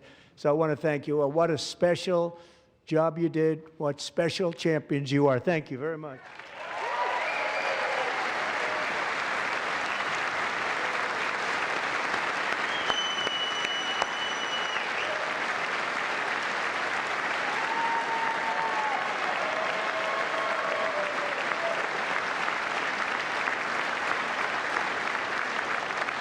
I'm also pleased to say that the next time the Olympic torch is lit, it will be here in America for the 2028 Olympics, and it's the summer version right in Los Angeles. We're going to do a good job in Los Angeles.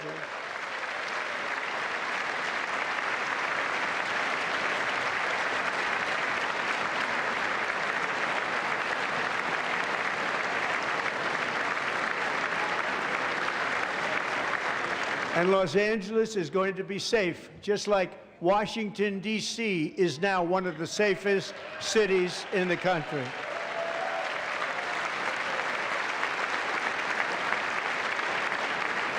And this year, and I must say I got them both. I got them in my first term, and I was disappointed because I didn't think I'd be the president when this happened. But strange things took place. And now I've got them because I got the Olympics and I got the 2026 FIFA World Cup, and I wanted to claim the 250th, but I didn't get away with that one. I couldn't claim that one for myself. But we're getting the World Cup, so we have the World Cup and the Olympics coming, and that is exciting news.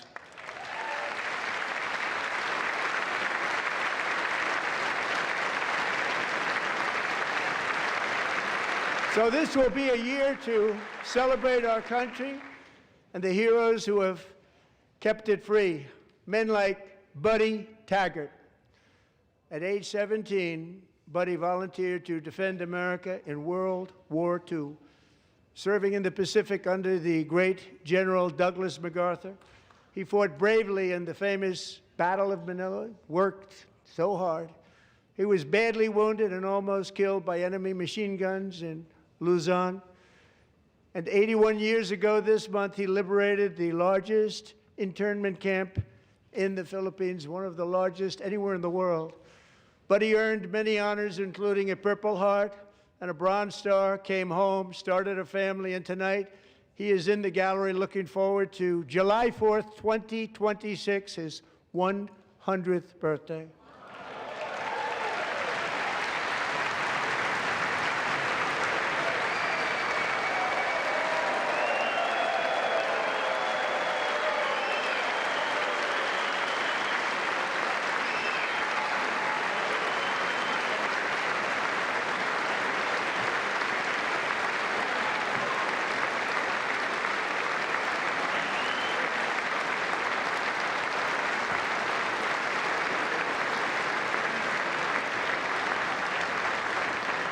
So, Buddy, you're a brave man, and we salute you. Even in times of challenge, setback, and immense heartache, the spirit of 1776 has always shone through very brightly. It was July 4th of last year when floodwaters tore through a girls' summer camp in Central Texas, one of the worst things I've ever seen. I was there, rising 26 feet in the matter of minutes, tragically claiming many, many lives. You all remember that one. As the waters threatened to sweep her away, 11-year-old Millie Kate McClelland closed her eyes and prayed to God. She thought she was going to die. Those prayers were answered when Coast Guard rescue swimmer Scott Ruskin descended from a helicopter above. Nobody knew where he came from. It was Scott's first ever rescue mission, a young guy, but very brave, very, very top, always top in his class, and he lifted not just Millie Kate, but 164 others to safety.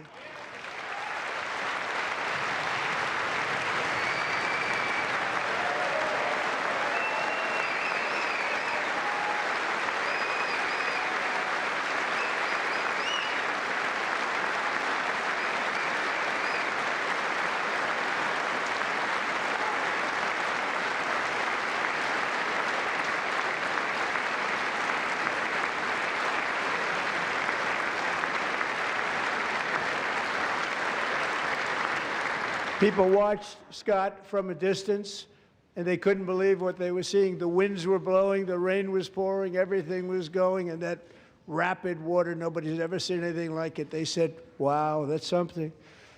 Tonight, Scott and Millie Kate are here together, reunited for the very first time. Thank you, Scott, Millie Kate.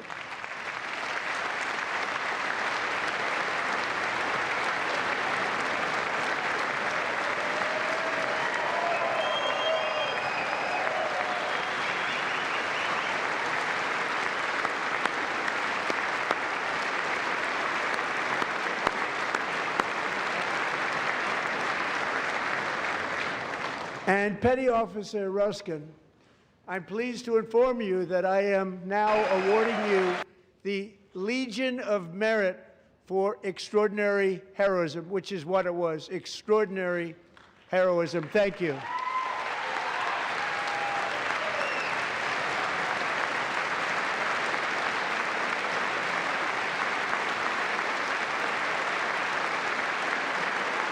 And I'd like to have the military aide to please come down and take care of the service. Military aide, thank you very much. Take care of that very important service. Thank you very much. From 1776 to today, every generation of Americans has stepped forward to defend life, liberty, and the pursuit of happiness. And they're really doing it for the next generation. But now it's our turn. Together we're building a nation where every child has the chance to reach higher and go further, where government answers to the people, not the powerful, and where the interests of hardworking American citizens are always our first and ultimate concern.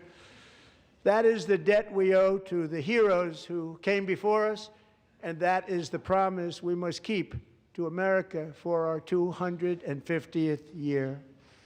Last year, I urged this Congress to begin the mission by passing the largest tax cuts in American history, and our Republican majorities delivered so beautifully. Thank you, Republicans.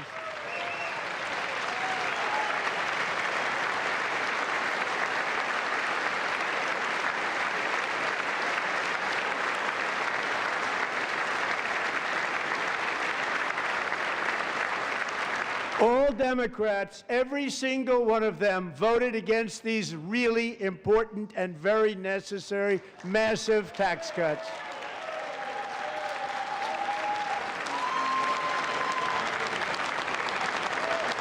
They wanted large-scale tax increases to hurt the people instead. But we held strong, and with the great, big, beautiful bill, we gave you no tax on tips, no tax on overtime, and no tax on Social Security for our great seniors.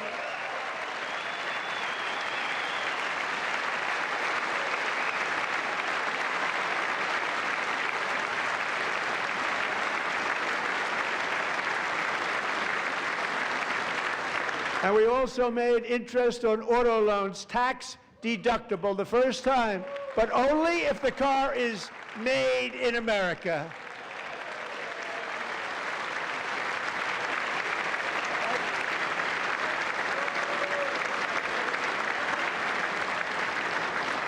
Recently in Pennsylvania, I met Megan Hemhauser, a devoted mom who's homeschools her children, beautiful, 2 children, during the day while waiting tables at night as her husband works overtime operating very heavy equipment. Megan is here this evening, and she's happy to tell you that she is so much richer because with no tax on tips, no tax on overtime, and our expanded child tax credit done again by Republicans, Megan and her husband will take home more than $5,000 extra just for the year, cutting her tax bill in more than half.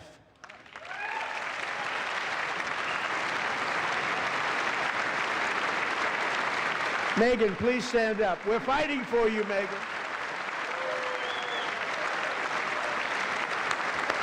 Thank you, Megan. Thank you, Megan. We're fighting for you, Megan. Under our bill, parents like Megan can also activate their children's brand new Trump accounts. And I didn't name it. I did not name that.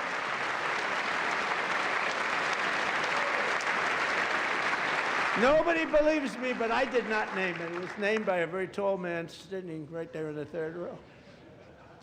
Nice man, a good man. Tax-free investment accounts for every American child. This is something that's so special and has taken off and gone through the roof. Millions will be pre-funded courtesy of the U.S. Treasury and private individuals like Michael and Susan Dell, who have donated $6.25 billion to fund the Trump accounts for 25 million American children. They're great people.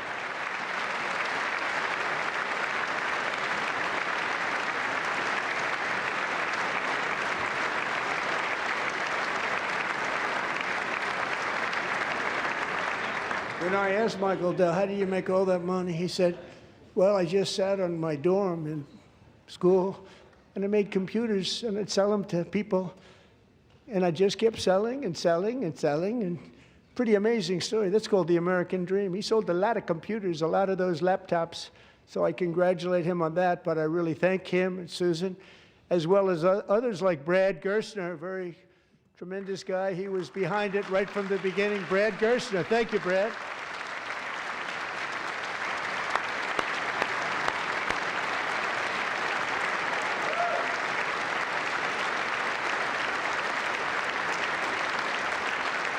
So with modest additional contributions, these young people's accounts could grow to over $100,000 or more by the time they turn 18. Think of it, how much money is that for somebody that started with nothing? Over 100,000, could be much more than that. To make this investment in our children's future, go to trumpaccounts.gov, trumpaccounts.gov. And a lot of people are doing it. It's setting every record in the book. It's popular. They knew what it was going to take. I'm so proud of them. I'm so proud of the people that got it started. And now it's just taken off. One of the primary reasons for our country's stunning economic turnaround, the biggest in history, where the Dow Jones broke 50,000 4 years ahead of schedule, and the S&P hit 7,000, where it wasn't supposed to do it for many years, were tariffs. I used these tariffs, took in hundreds of billions of dollars to make great deals for our country, both economically and on a national security basis. Everything was working well. Countries that were ripping us off for decades are now paying us hundreds of billions of dollars. They were ripping us so badly, you all know that. Everybody knows it. Even the Democrats know it. They just don't want to say it. And yet these countries are now happy, and so are we. We made deals. The deals are all done. And they're happy. They're not making money like they used to, but we're making a lot of money. There was no inflation, tremendous growth. And the big story was how Donald Trump called the economy correctly, and 22 Nobel Prize winners in economics didn't. They got it totally wrong. They got it really wrong. And then just 4 days ago, an unfortunate ruling from the United States Supreme Court. It just came down. It came down. Very unfortunate ruling. But the good news is that almost all countries and corporations want to keep the deal that they already made, right, Scott?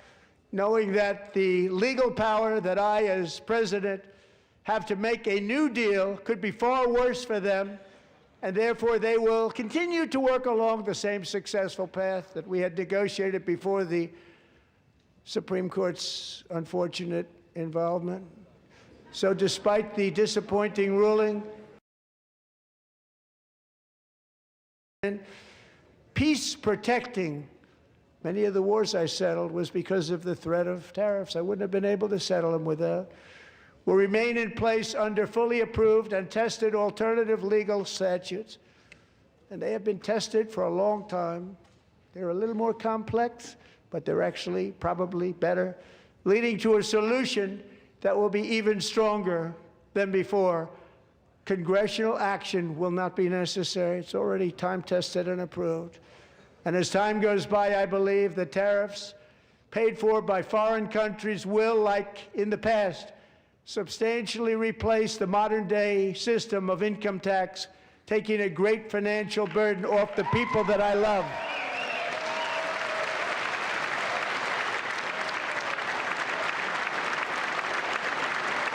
Right?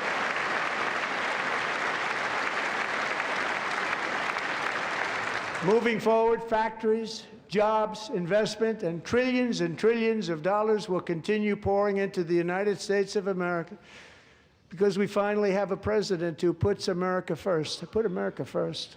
I love America.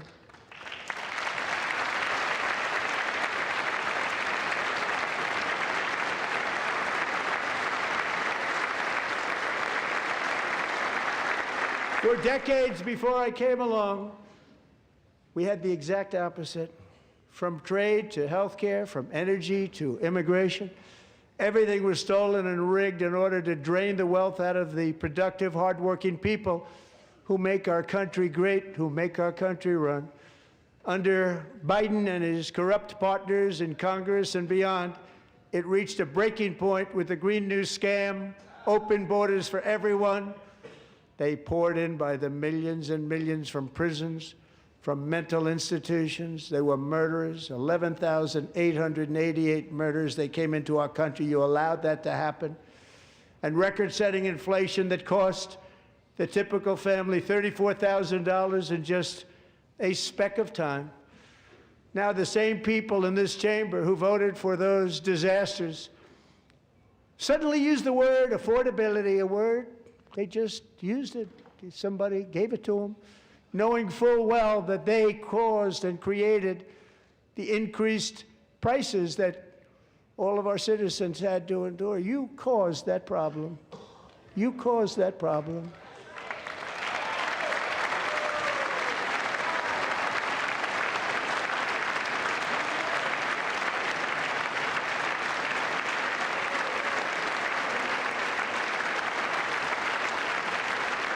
They knew their statements were a lie. They knew it.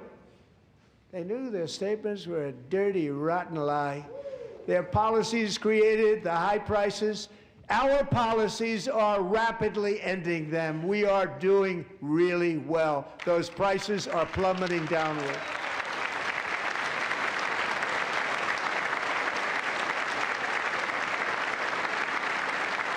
The price of eggs is down 60%, Madam Secretary, thank you. The cost of chicken, butter, fruit, hotels, automobiles, rent is lower today than when I took office by a lot. And even beef, which was very high, is starting to come down significantly. Just hold on a little while, we're getting it down. And soon you will see numbers that few people would think were possible to achieve just a short time ago. Nobody can believe when they see the kind of numbers, and especially energy, when they see energy going down to numbers like that, they cannot believe it. It's like another big tax cut. I'm also confronting one of the biggest ripoffs of our times, the crushing cost of health care caused by you. Since the passage of the Unaffordable Care Act, sometimes referred to as Obamacare, big insurance companies have gotten rich. It was meant for the insurance companies, not for the people. With our government giving them hundreds and hundreds of billions of dollars a year as their stock prices soared 1,000, 1,200, 1,400, and even 1,700%, like nothing else. That's why I introduced the great health care plan. I want to stop all payments to big insurance companies and instead give that money directly to the people so they can buy their own health care, which will be better health care at a much lower cost.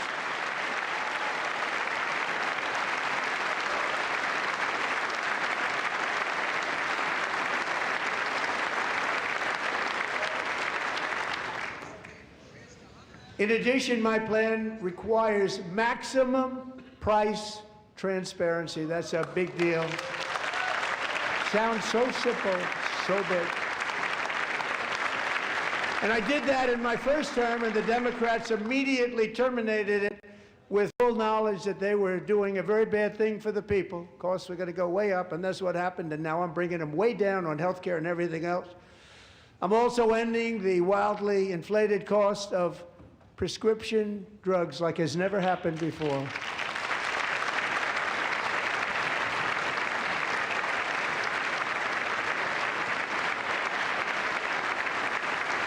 Other presidents tried to do it, but they never could. They tried.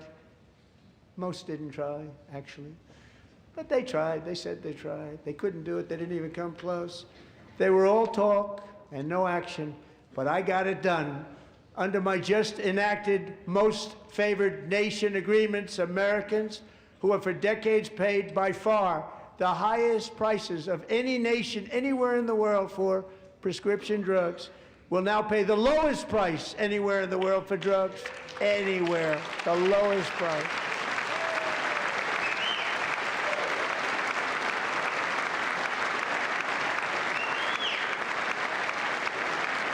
So in my first year of the second term, should be my third term, but strange things happen. I took prescription drugs, a very big part of health care, from the highest price in the entire world to the lowest. That's a big achievement. The result is price differences of 300, 400, 500, 600% and more, all available right now at a new website called TrumpRx.gov. And I didn't name that one either, by the way.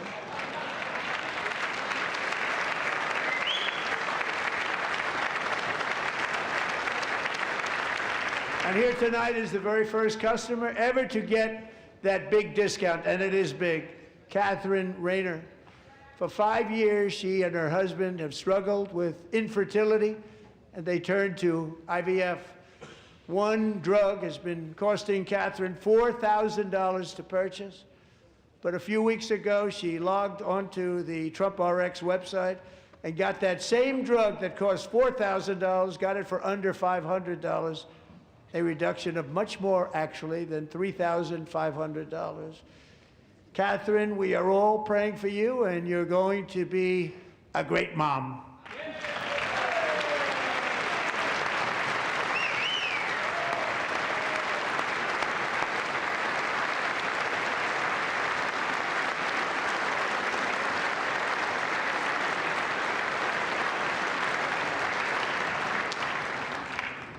So now I'm calling on Congress to codify my most favored nation program into law. Now, the one thing, I'm not sure it matters because it's going to be very hard for somebody that comes along after me to say, let's raise drug prices by 700 or 800%. But John and Mike, if you don't mind, codify it anyway. They may do it. Codify it anyway. Thank you. Many Americans are also concerned that energy demand from AI data centers could unfairly drive up their electric utility bills. Tonight, I'm pleased to announce that I have negotiated the new Ratepayer Protection Pledge. You know what that is? We're telling the major tech companies that they have the obligation to provide for their own power needs. They can build their own power plants as part of their factory so that no one's prices will go up. And in many cases, prices of electricity will go down for the community, and very substantially down.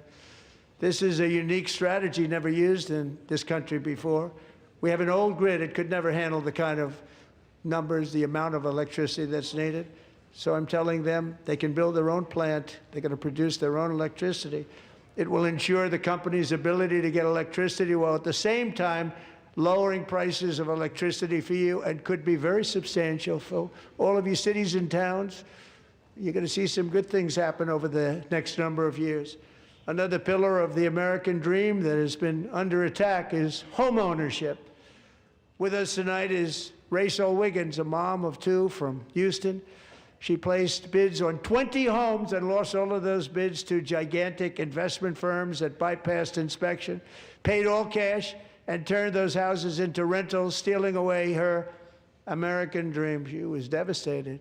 Stories like this are why last month I signed executive order to ban large Wall Street investment firms from buying up in the thousands single-family homes.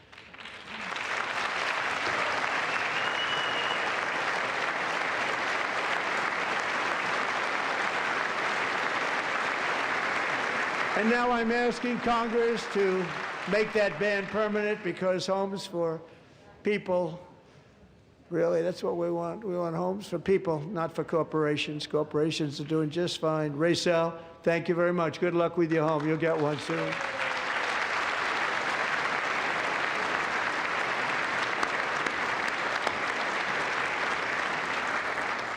We're also working to make it easier for Americans to save for retirement. And under this administration, we will always protect Social Security and Medicare. They are not protecting it for our seniors. We will always protect Social Security, Medicare, Medicaid.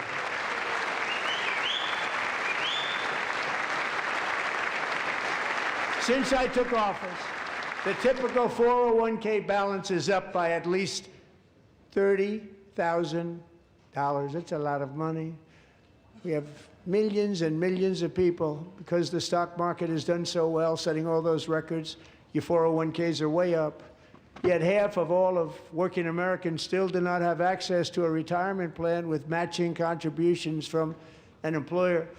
To remedy this gross disparity, I'm announcing that next year my administration will give these often forgotten American workers, great people, the people that built our country, access to the same type of retirement plan offered to every federal worker. We will match your contribution with up to $1,000 each year. As we ensure that all Americans can profit from a rising stock market, let's also ensure that members of Congress cannot corruptly profit from using insider information.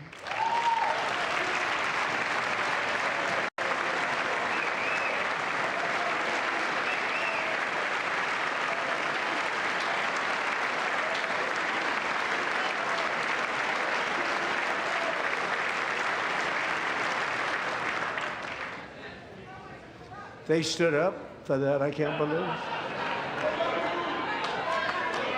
I can't believe it. Did Nancy Pelosi stand up if she's here? Doubt it.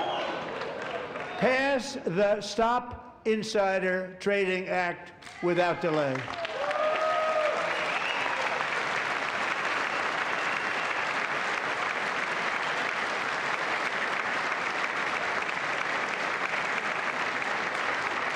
I wasn't sure if anybody even on this side was going to applaud for that. I'm very impressed. Thank you. I'm very impressed. But when it comes to the corruption that is plundering, it's plundering America. There's been no more stunning example than Minnesota, where members of the Somali community have pillaged an estimated $19 billion from the American taxpayer. Oh, we have all the information. And in actuality, the number is much higher than that. And California, Massachusetts, Maine, and many other states are even worse. This is the kind of corruption that shreds the fabric of a nation, and we are working on it like you wouldn't believe. So tonight, although started 4 months ago, I am officially announcing the war on fraud to be led by our great Vice President, J.D. Vance.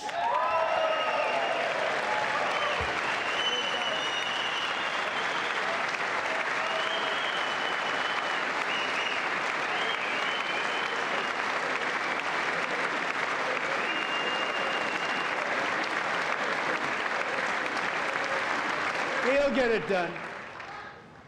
And if we're able to find enough of that fraud, we will actually have a balanced budget overnight. It'll go very quickly. That's the kind of money you're talking about. We'll balance our budget. The Somali pirates who ransacked Minnesota remind us that there are large parts of the world where bribery, corruption, and lawlessness are the norm, not the exception. Importing these cultures through unrestricted immigration and open borders brings those problems right here to the USA. And it is the American people who pay the price in higher medical bills, car insurance rates, rent, taxes, and perhaps most importantly, crime. We will take care of this problem. We're going to take care of this problem. We are not playing games. Delilah.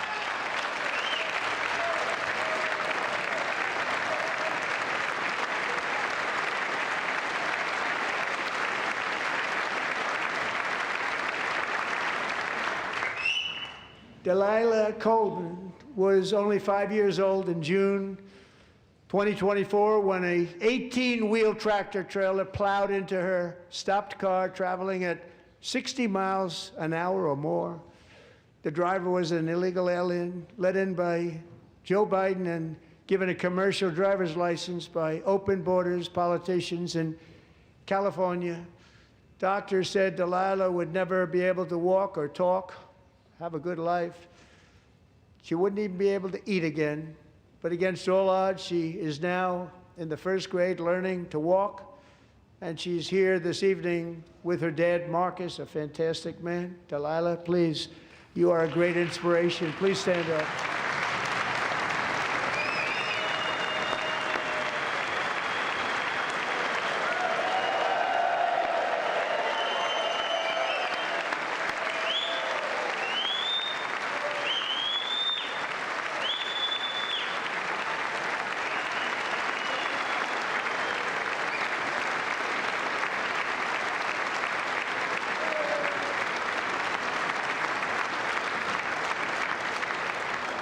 Thank you, Delilah. Many, if not most, illegal aliens do not speak English and cannot read even the most basic road signs as to direction, speed, danger, or location. That's why tonight I'm calling on Congress to pass what we will call the Delilah Law, barring any state from granting commercial driver's licenses to illegal aliens.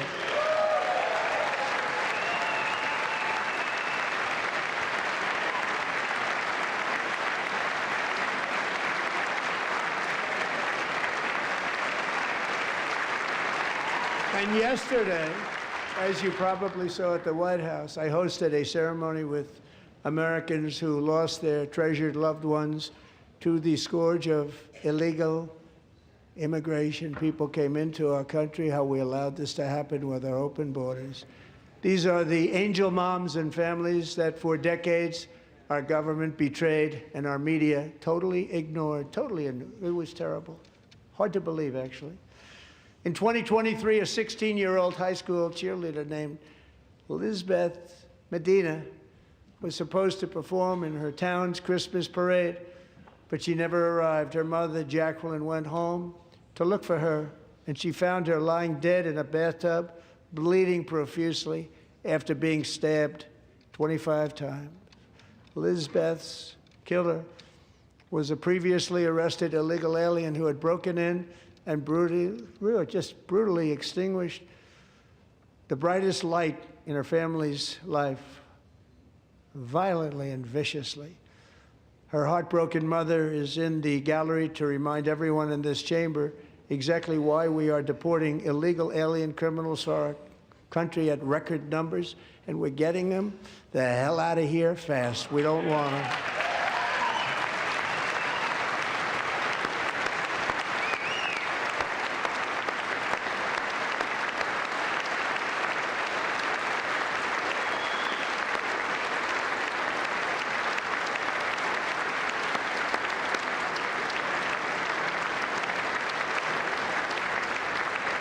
Thank you very much, Jacqueline. Thank you. We can never forget that many in this room not only allowed the border invasion to happen before I got involved, but indeed they would do it all over again if they ever had the chance. If they ever got elected, they would open up those borders to some of the worst criminals anywhere in the world. The only thing standing between Americans and a wide open border right now is President Donald J. Trump and our great Republican patriots in Congress. Thank you. Thank you.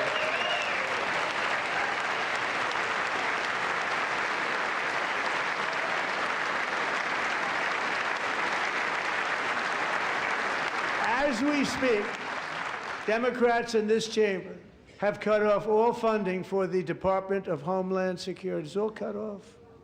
It's all cut off. They have instituted another Democrat shutdown, the first one costing us 2 points on GDP. 2 points we lost on GDP, which probably made them quite happy, actually. Now they have closed the agency responsible for protecting Americans from terrorists and murderers.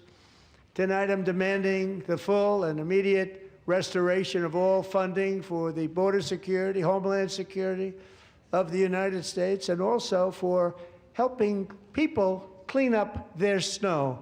We have no money because of the Democrats, and it would be nice, we'd love to give you a hand at cleaning it up, but you gave no money. Nobody's getting paid. It's a shame. So you have to think about it. We have, in case you didn't know, a pretty large snowstorm out there. One of the great things about the State of the Union is how it gives Americans the chance to see clearly what their representatives really believe. So tonight I'm inviting every legislator to join with my administration in reaffirming a fundamental principle. If you agree with this statement, then stand up and show your support. The first duty of the American government is to protect American citizens, not illegal aliens.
Isn't that a shame? You should be ashamed of yourself not standing up.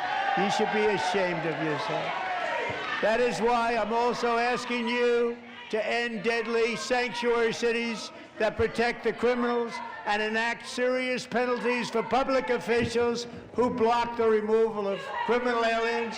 In many cases, drug lords, murderers all over our country, they're blocking the removal of these people out of our country, and you should be ashamed of yourself. Yeah.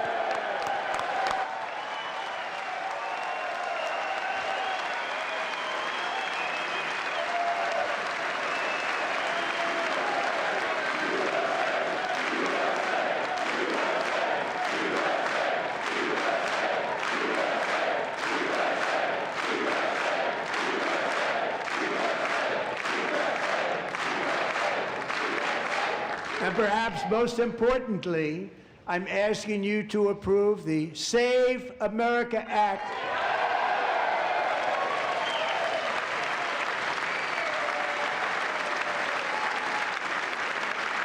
To stop illegal aliens and others who are unpermitted persons from voting in our sacred American elections. That cheating is rampant in our elections. It's rampant. It's very simple. All voters must show voter ID.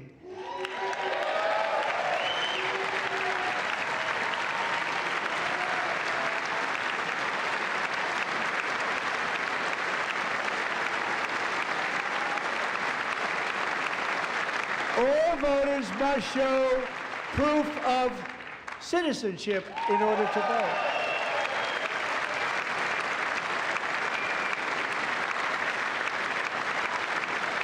And no more crooked mail-in ballots except for illness, disability, military, or travel. None. And this should be an easy one. And by the way, it's polling at 89%, including Democrats, 89%.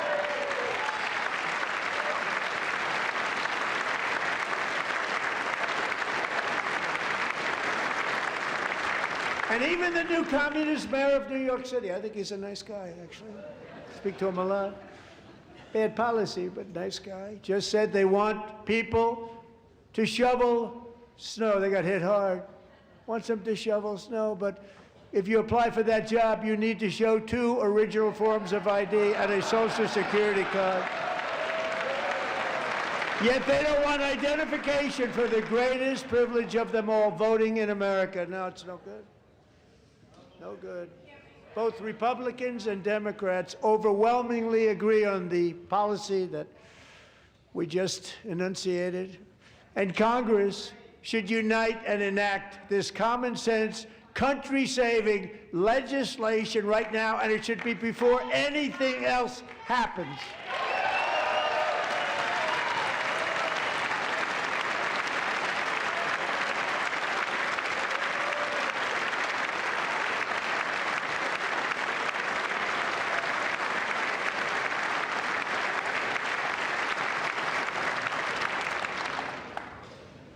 And the reason they don't want to do it, why would anybody not want voter ID? One reason, because they want to cheat. There's only one reason. They make up all excuses. They say it's racist. They come up with things, you almost say, what imagination they have. They want to cheat, they have cheated, and their policy is so bad that the only way they can get elected is to cheat. And we're going to stop it. We have to stop it, John.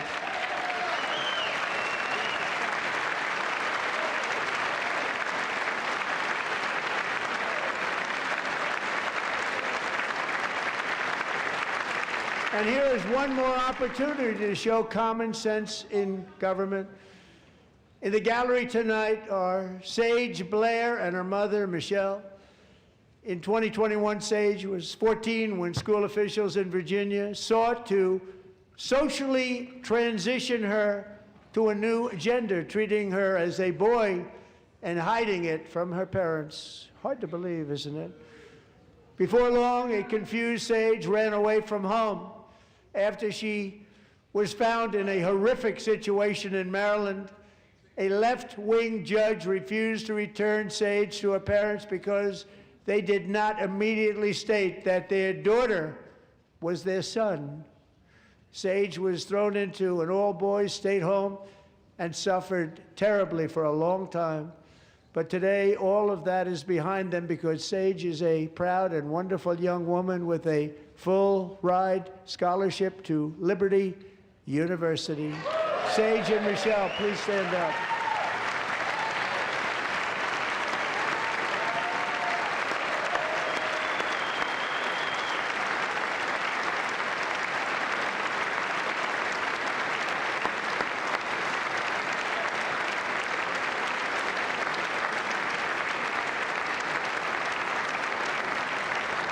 And thank you for your great bravery. And who can believe that we're even speaking about things like this?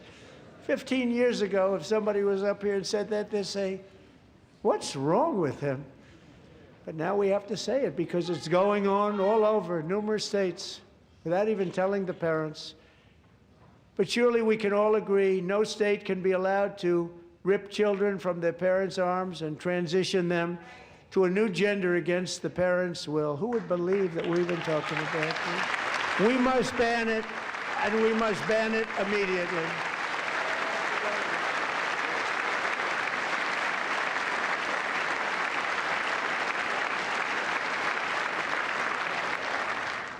Look, nobody stands up. These people are crazy, I'm telling you. They're crazy.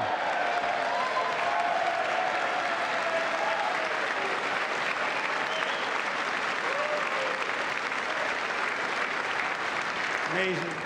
Gentlemen. Boy, oh boy.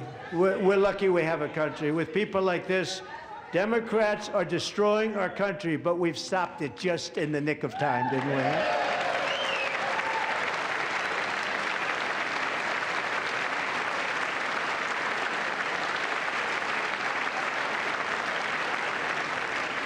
No one cares more about protecting America's youth than our wonderful First Lady, now a movie star. She's a movie star. Can you believe it? Who would have believed that? Over the past year, she has had an incredible impact championing AI legislation, advancing a landmark executive order on foster care, and helping secure $30 million to launch the Melania Trump Foster Youth to Independence Initiative. It's a tremendous, really a tremendous thing that happened and had a lot of bipartisan support. She gets much better bipartisan support than I do. I get none. She gets a lot. Someday you're going to have to tell me how you did that. And students and educators in every state have joined the First Lady's efforts in the presidential AI challenge, keeping America's next generation positioned to succeed and strongly succeed in the future. Tonight, we welcome two young people whose lives reflect the First Lady's impact, Sierra Burns and Everest Nevermont. Thank you both, and Melania, thank you. I know how hard you worked on it. Thank you very much.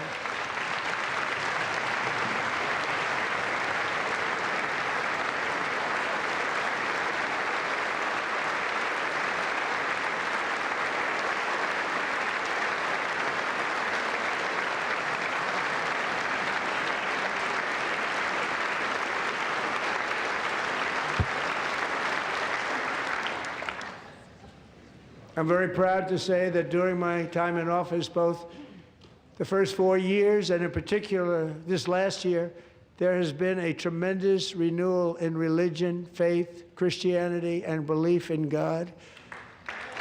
Tremendous renewal.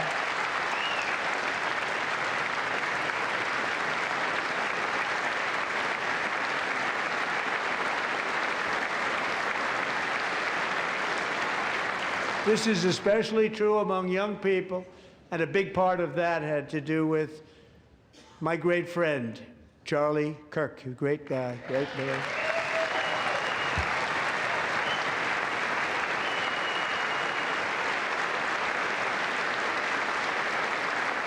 So last year, Charlie was violently murdered by an assassin and martyred, really martyred for his beliefs. His wonderful wife, Erica, is with us tonight. Erica, please stand.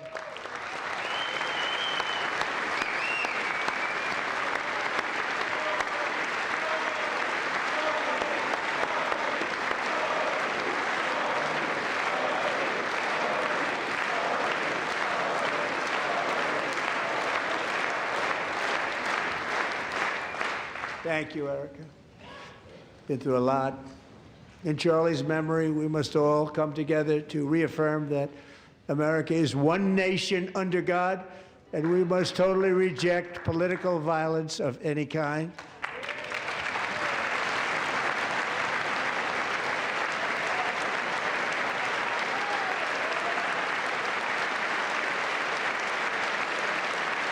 We love religion, and we love bringing it back, and it's coming back at levels that nobody actually thought possible. It's really a beautiful thing to see. Above all, unleashing America's promise requires keeping our communities safe. We have made incredible strides, yet dangerous repeat offenders continue to be released by pro-crime Democrat politicians again and again. We are honored to be joined tonight by a woman who's been through hell, Anya Zuretska. In 2022, she and her beautiful daughter, so beautiful, what a beautiful young woman, Irina, fled war-torn Ukraine to live with relatives near Charlotte, North Carolina. And by the way, what's going on with Charlotte? Last summer, 23-year-old Irina was riding home on the train when a deranged monster who had been arrested over a dozen times and was released through no cash bail, stood up and viciously slashed a knife through her neck and body. No one will ever forget, there were people on that train. No one will ever forget the expression of terror on Irina's face as she looked up at her attacker in the last seconds of her life. She died instantly. She had escaped a brutal war only to be slain by a hardened criminal, set free to kill in America, came in through open borders. Mrs. Zuretska, tonight I promise you we will ensure justice for your magnificent daughter, Irina.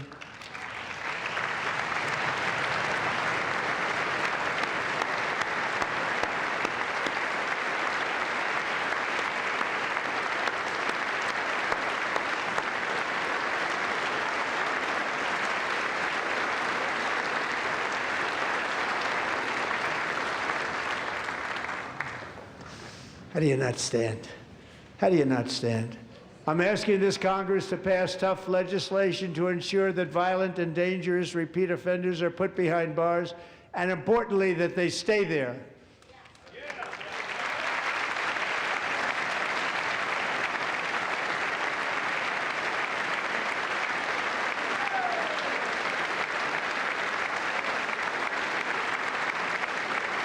Starting last summer, I deployed our National Guard and federal law enforcement to restore law and order to our most dangerous cities, including Memphis, Tennessee, big success, New Orleans, Louisiana, big success, and our nation's capital itself, Washington, D.C., where we have almost no crime anymore in Washington, D.C. How did that happen?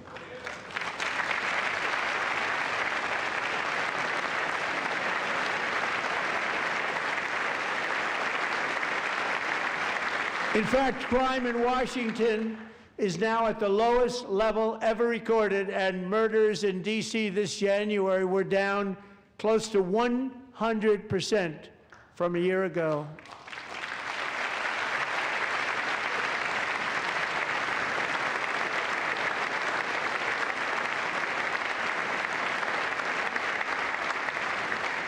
I don't like to hear that. One of the sick people, one of the brave service members who helped achieve this stunning turnaround was 20-year-old West Virginia Army National Guard Specialist Sarah Beckstrom. After a 4-month deployment, she voluntarily extended her service, and her rank was going to be lifted. She was doing so well. They were so proud of her. But the very next day, she was on patrol near the White House when she was ambushed and shot in the head by a terrorist monster from Afghanistan. Shouldn't have been in our country. And all because she wore the uniform of our nation, she was shot. He traveled here because he didn't like people wearing our uniform. He was sick and deranged, shouldn't have been in our country. Sarah Beckstrom died in order to defend our capital, and we are honored to be joined by her wonderful parents, Gary and Evalie. Your daughter was a true American patriot, and she will be greatly missed. She was a great person. I saw reports on her. They've never seen anything like her.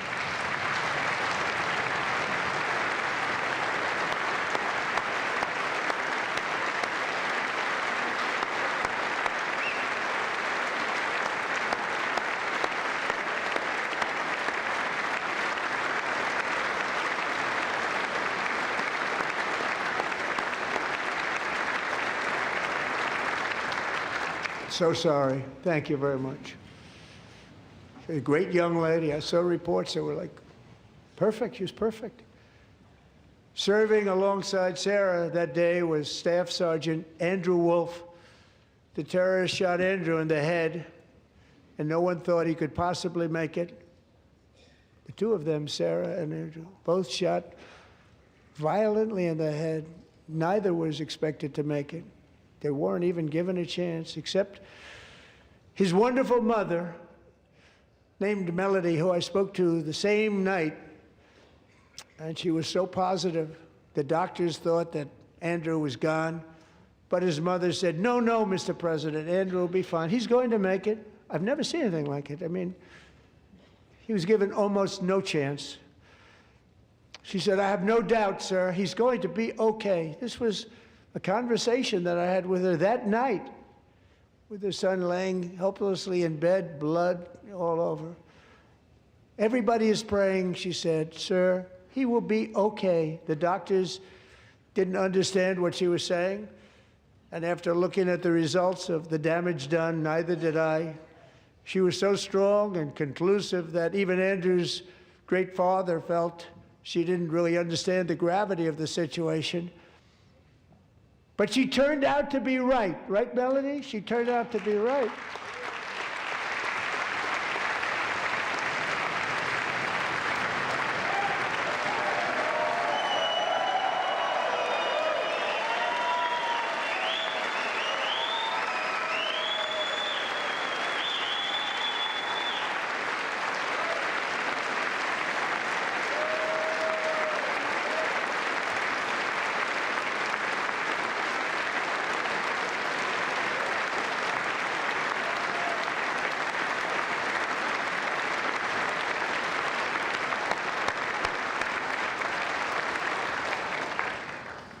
Amazing, actually.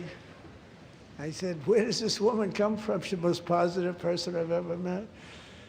With God's help, Andrew has battled back from the edge of death, and we're talking about the edge of death, on his way to a miraculous recovery. He's got a little work to do, but he's doing great. Nice to see you. He's a good-looking guy. Nice to see you. Thanks, Andrew. Thank you very much.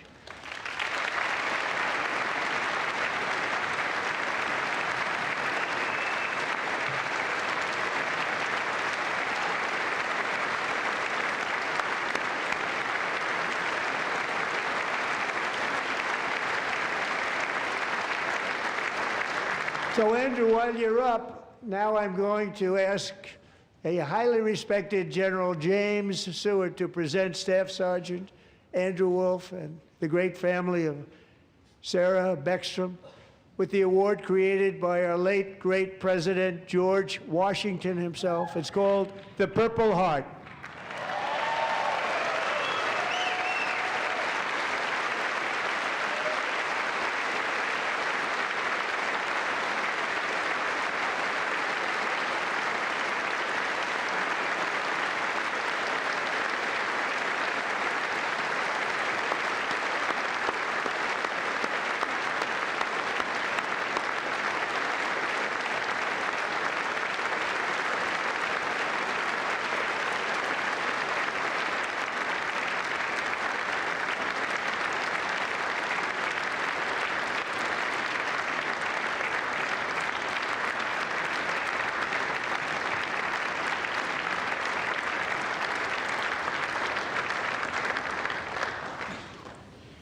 We love you all.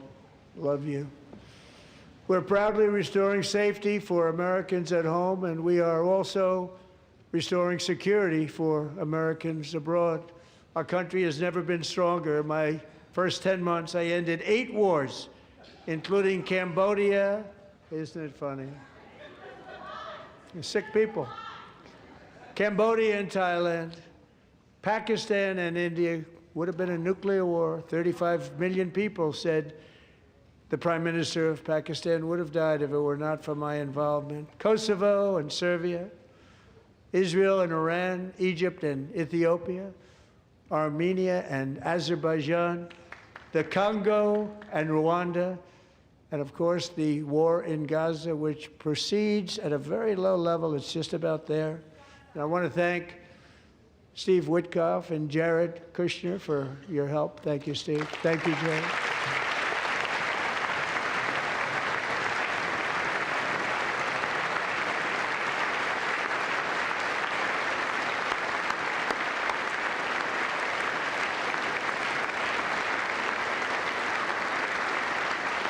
And I also want to thank the man they report to, Secretary of State Marco Rubio. Thank you, Marco.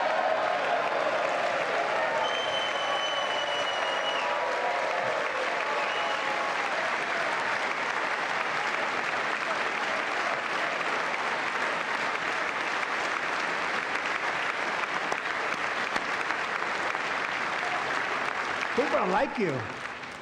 You know, Marco got 100% of the votes when he was in confirmation. I think our next one was about 54%. And some of the Democrats are now saying, I can't believe we approved that guy. And he said it's an honor that they feel that way, right, Marco? You have done a great job, great Secretary of State. I think he'll go down as the best ever.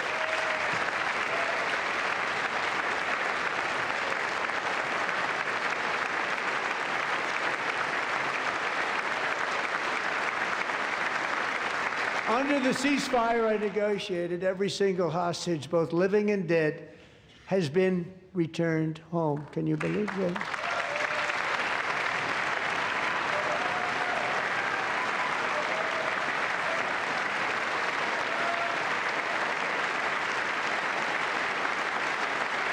Nobody thought it was possible. Nobody thought that was possible. Both living and dead, and those parents who had a dead son, their boy, they'd always tell me their boy, they wanted him as much as though he were living. That was an amazing period of time. And they came back, and when we got all of the living hostages back, and many, many before them, but I always said those last 20 are going to be very tough, but we got many, many more, hundreds. But I said those last 20 are going to be tough. We got them back. But we only got back 14 or 15 of the dead of the 28. And believe it or not, Hamas worked along with Israel, and they dug and they dug and they dug. It's a tough thing to do, going through bodies all over, passing up 100 bodies sometimes for each one that they found. Tough job. And they finally got it back to 27. And then Steve and Jared, they got it back to 28. They found all 28. Nobody thought that was possible, but we did it. And I remember the family of the 28th. They were so grieved, but they were so happy as it's possible to be. They had their boy back. The mother said, "Sir, we have our boy back." What a period of time that was, but we got them all back. So thank you both very much. Great job.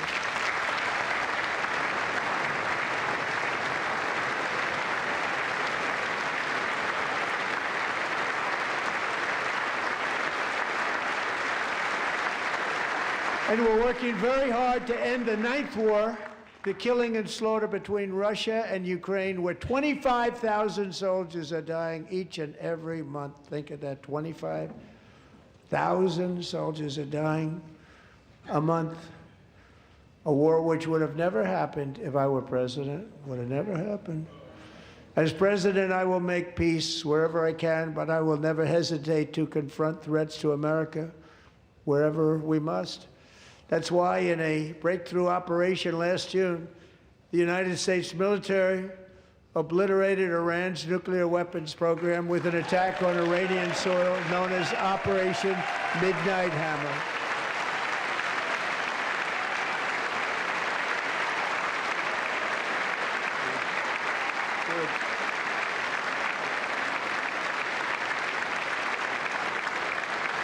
For decades, it had been the policy of the United States never to allow Iran to obtain a nuclear weapon.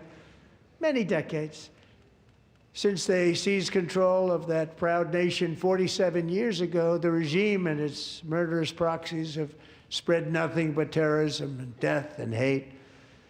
They've killed and maimed thousands of American service members and hundreds of thousands and even millions of people with what's called roadside bombs. They were the kings of the roadside bomb. And we took out Soleimani. I did that during my first term. Had a huge impact.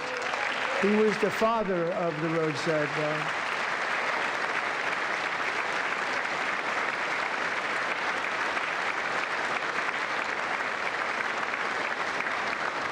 And just over the last couple of months with the protests, they've killed at least, it looks like, 32,000 protests. 32,000 protesters in their own country. They shot them and hung them. We stopped them from hanging a lot of them with the threat of serious violence. But this is some terrible people. They've already developed missiles that can threaten Europe and our bases overseas, and they're working to build missiles that will soon reach the United States of America. After Midnight Hammer, they were warned to make no future attempts to rebuild their weapons program, and in particular, nuclear weapons. Yet they continue. They're starting it all over. We wiped it out, and they want to start all over again, and are at this moment again pursuing their sinister ambitions. We are in negotiations with them. They want to make a deal, but we haven't heard those secret words. We will never have a nuclear weapon. My preference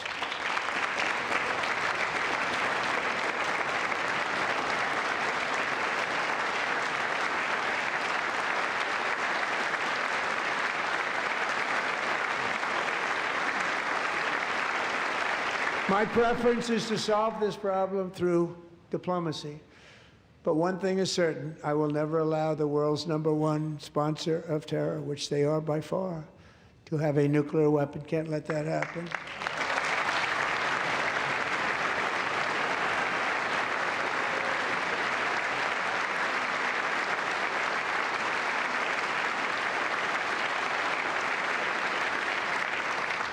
And no nation should ever doubt America's resolve. We have the most powerful military on earth. I rebuilt the military in my first term. We're going to continue to do so. Also, we just approved a $1 trillion budget. We have no choice. We have to be strong, because hopefully we will seldom have to use this great power that we built together. It's really called peace through strength, and it's been very, very effective.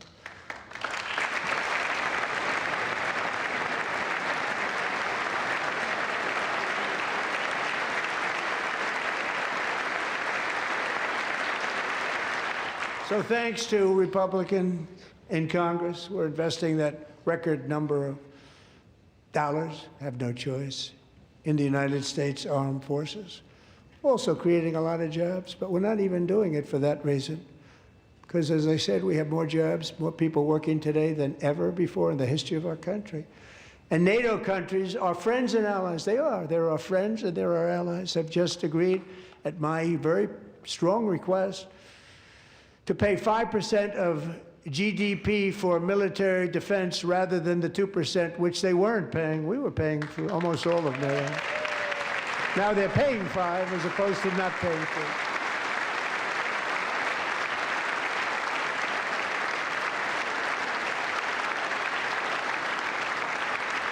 And getting that 5% was something which everyone said would never be done, could not happen. We got it really easily with one meeting.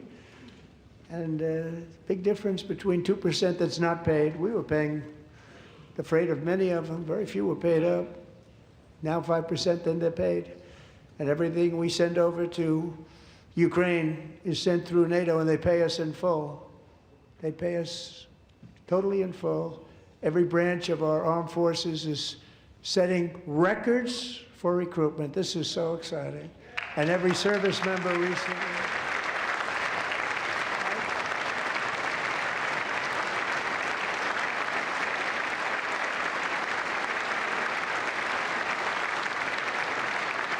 And every service member recently received a warrior dividend of $1,776.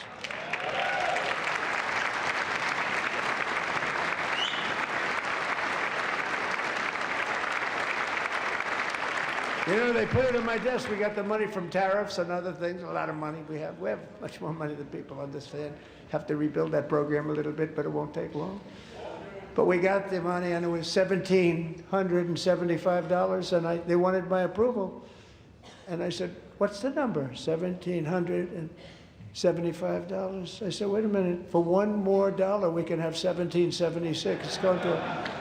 I said, we're going to figure that. I never asked anybody if we could afford it. $1 more. I said, $1,776. And I said, that's good. And I'll tell you what, our military, that was 4 months ago, our military, I never see a person in the military that doesn't thank me for it, so we're honored to do it. They deserve it. And we call it 1776. It was great. And we love our military. We love our law enforcement. We love our firemen. You know, the firemen don't get mentioned enough. We love our firemen. We're also...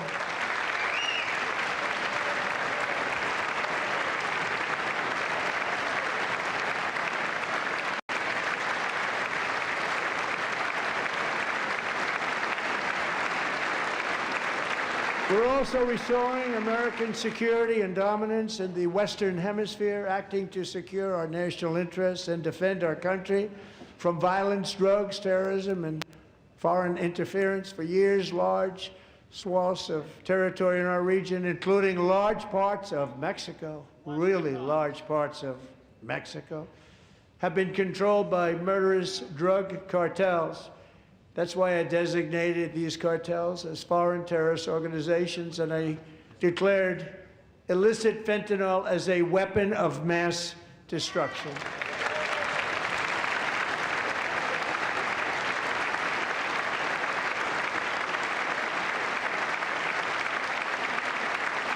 And with our new military campaign, we have stopped record amounts of drugs coming into our country and virtually stopped it completely coming in by water or sea. You probably noticed that. We very seriously damaged their fishing industry also. Nobody wants to go fishing anymore. We've also taken down one of the most sinister cartel kingpins of all. You saw that yesterday. In January,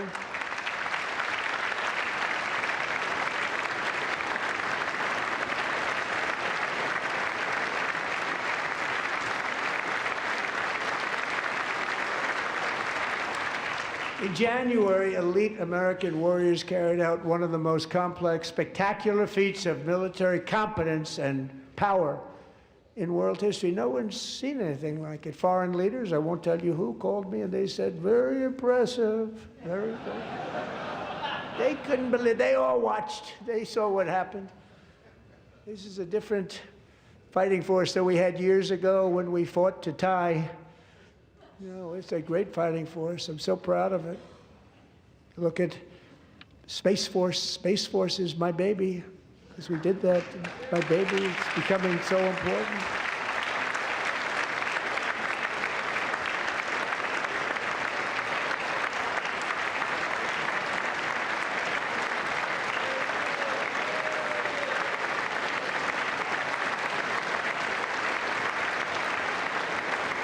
And America's armed forces overwhelmed all defenses and utterly defeated an enemy, good fighters, to end the reign of outlaw dictator Nicolas Maduro and bring him to face American justice.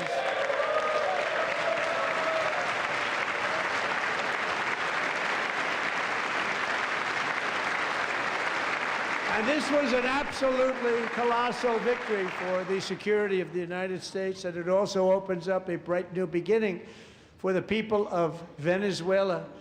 We're working closely with the new president of Venezuela, Delcy Rodriguez, to unleash extraordinary economic gains for both of our countries and to bring new hope to those who have suffered so terribly. They really did suffer. With us tonight is Alejandro Gonzalez. She grew up in a tight-knit Venezuelan family and was especially close to her beloved Uncle Enrique, But after Enrique ran for office and opposed Maduro, he was kidnapped by Maduro's security forces and thrown into the regime's really infamous prison in Caracas. Alejandro feared she would never see her uncle again. She feared for her own life also. But since the raid, we have worked with the new leadership, and they have ordered the closure of that vile prison and released hundreds of political prisoners already, with more to come. Alejandro, I'm pleased to inform you that not only has your uncle been released, but he is here tonight. We brought him over to celebrate his freedom with you in person. Enrique, please come down.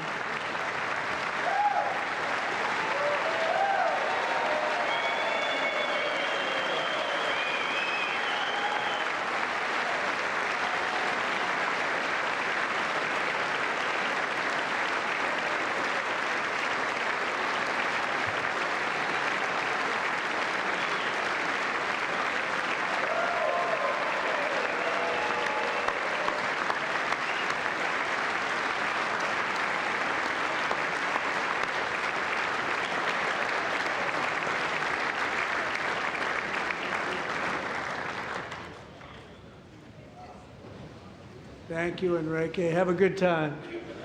Nice to have you back, Enrique. There were many heroes on that January raid to capture Maduro, really great heroes. It was very dangerous. They knew we were coming. They were all set. But the deeds of one warrior that night will live forever in the eternal chronicles of military valor. Chief Warrant Officer 5, Eric Slover, planned the mission and was the flight lead in the cockpit of the first helicopter, a big, beautiful, powerful helicopter. It was a massive Chinook carrying, as you can imagine, many, many American warfighters. Wearing the dog tags, his wife Amy had blessed with holy water before he left. She knew it was going to be a rough one. Eric steered the Chinook under the cover of night and descended swiftly upon Maduro's heavily protected military fortress. This was a major military installation, protected by thousands of soldiers and guarded by Russian and Chinese military technology. How did that work out? Not too good. While preparing to land, enemy machine guns fired from every angle, and Eric was hit very badly in the leg and hip, one bullet after another. He absorbed 4 agonizing shots, shredding his leg into numerous pieces. And yet, despite the fact that the use of his legs was vital to successful helicopter flight, legs are the most important part of flying a helicopter, to deliver the many commandos who would capture and detain Maduro was the only thing Eric was thinking about. Then, even as he was gushing blood, which was flowing back down the aisle, helicopter lands at a steep angle. The machine gun stood right in front of him. They were right in front of him, 2 machine gunners who escaped the wrath of the previous planes. Eric maneuvered his helicopter with all of those lives and souls to face the enemy and let his gunners eliminate the threat. Turned the helicopter around so the gunners could take care of business, saving the lives of his fellow warriors from what could have been a catastrophic crash deep in enemy territory. Only after safely landing the helicopter with all the warriors aboard in the exact right spot, which was vital to the mission. We probably would have had to maybe cancel the mission if that didn't happen. Eric told his co-pilot, also wounded, but not as gravely, to take over. I'm about ready to pass out. The success of the entire mission and the lives of his fellow warriors hinge on Eric's ability to take the searing pain. It was unbelievable what's happened to his legs, of the bullets, and keep on flying and landing, and people knew what was happening. Everybody in the back of the helicopter knew because they saw the blood pouring down the aisle. Chief Warrant Officer Slover is still recovering from his serious wounds, but I'm thrilled to say that he is here tonight with his wife, Amy, Eric, and Amy. Come on in.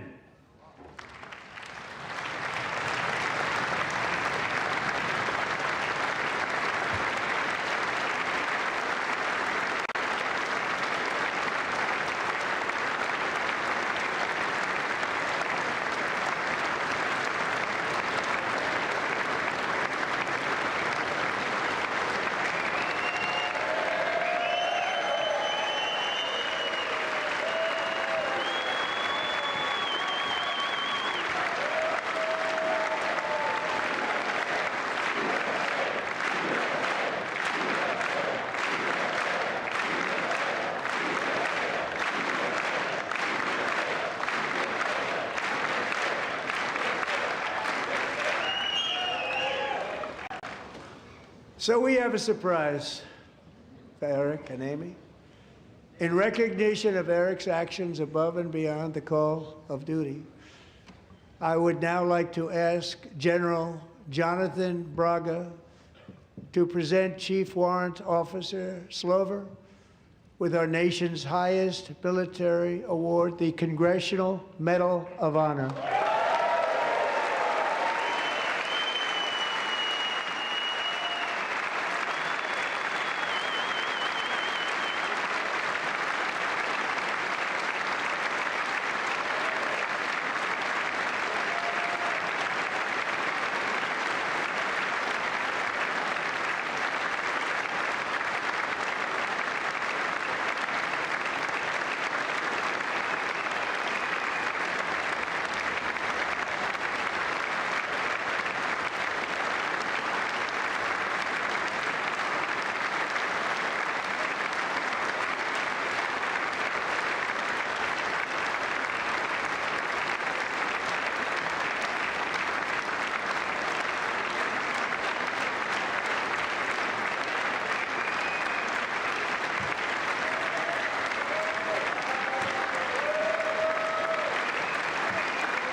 Well, thank you very much, Eric and Amy.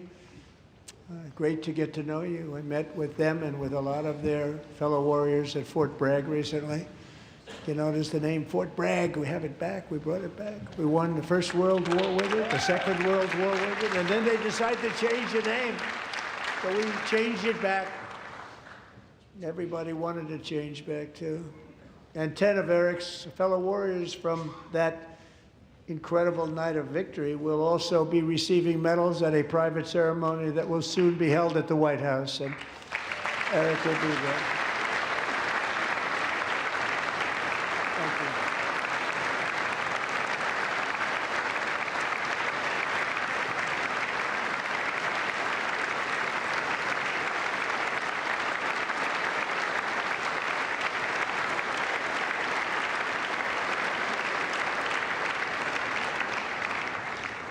Thank you, Eric. That's a big one. Tonight we've celebrated many truly extraordinary American patriots, but there is one last living legend to honor before we go.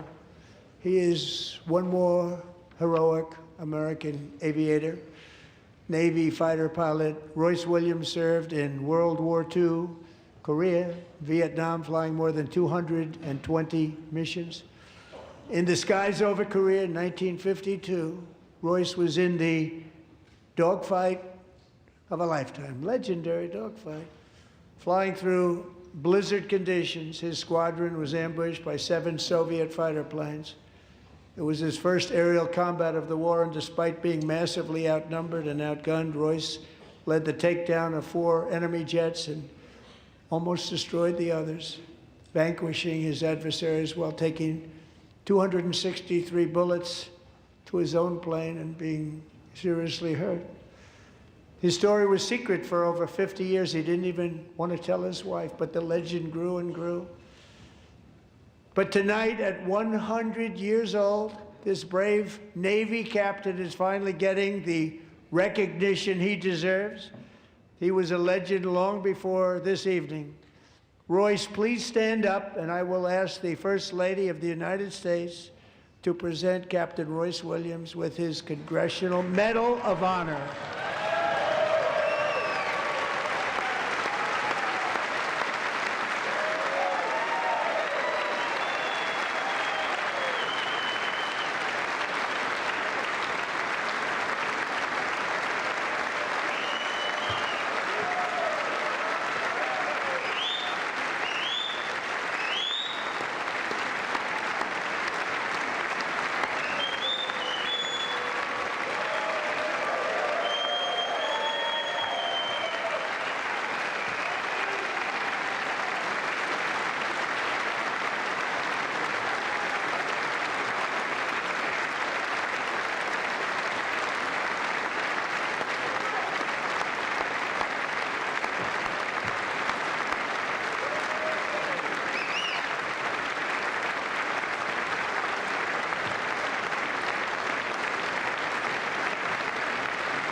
Thank you, Royce, and thank you, Eric. I've always wanted the Congressional Medal of Honor, but I was informed I'm not allowed to give it to myself, and I wouldn't know why I'd be taking it, but if they ever open up that law, I will be there with you someday. But you know, that's our highest honor, Congressional Medal of Honor, and that's a big thing, and it's an honor to be in the same room with you. Thank you both very much, Eric. Thank you.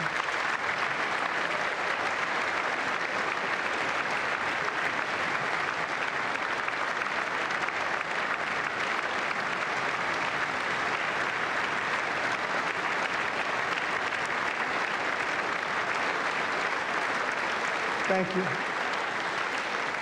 250 years is a long time in the life of a nation, but in another sense, it's really a mere moment in the eye of history. Two of the gentlemen we met in the gallery this evening took their first breaths 1 century ago, 100 years before that, on July 4th, 1826, the author of the Declaration of Independence, brilliant, Thomas Jefferson, drew his last breath. Just a single long human lifespan separates the giants who declared and won our independence from the heroes who stand among us tonight. Everything our nation has done, everything we have achieved, has been the work of those few great lifetimes. In those brief chapters, Americans built this nation from 13 humble colonies into the pinnacle of human civilization and human freedom, the strongest, wealthiest, most powerful, most successful nation in all of history. Americans ventured out across the daunting and dangerous continent. We carved paths through an unforgiving wilderness, settled a boundless frontier, and tamed the beautiful but very, very dangerous Wild West. From empty marshes and wide open plains, we raised up the world's greatest cities. Together, we mastered the world's mightiest industries and shattered history's monstrous tyrannies. And we liberated millions from the chains of fascism, communism, oppression, and terror. Americans lifted humanity into the skies on the wings of aluminum and steel. And then we launched mankind into the stars on rockets powered by sheer American will and unyielding American pride. We wired the globe with our ingenuity. We captivated the planet with American culture. And now we are pioneering the next great American breakthroughs that will change the entire world. All of this and so much more is the enduring legacy, unmatched glory of the hardworking patriots who built and defended this country and who still carry the hopes and freedoms on all of humanity's backs. For years they were forgotten, betrayed, and cast aside. But that great betrayal is over, and they will never be forgotten again. Because when the world needs courage, daring, vision, and inspiration, it is still turning to America. And when God needs a nation to work his miracles, he knows exactly who to ask. There is no challenge Americans cannot overcome, no frontier too vast for us to conquer, no dream too bold for us to chase, no horizon too distant for us to claim. For our destiny is written by the hand of providence, and these first 250 years were just the beginning. From the rugged border towns of Texas to the heartland villages of Michigan, from the sun-kissed shores of Florida to the endless fields of the Dakotas, and from the historic streets of Philadelphia to right here in our nation's capital, Washington, D.C., the golden age of America is upon us. The revolution that began in 1776 has not ended.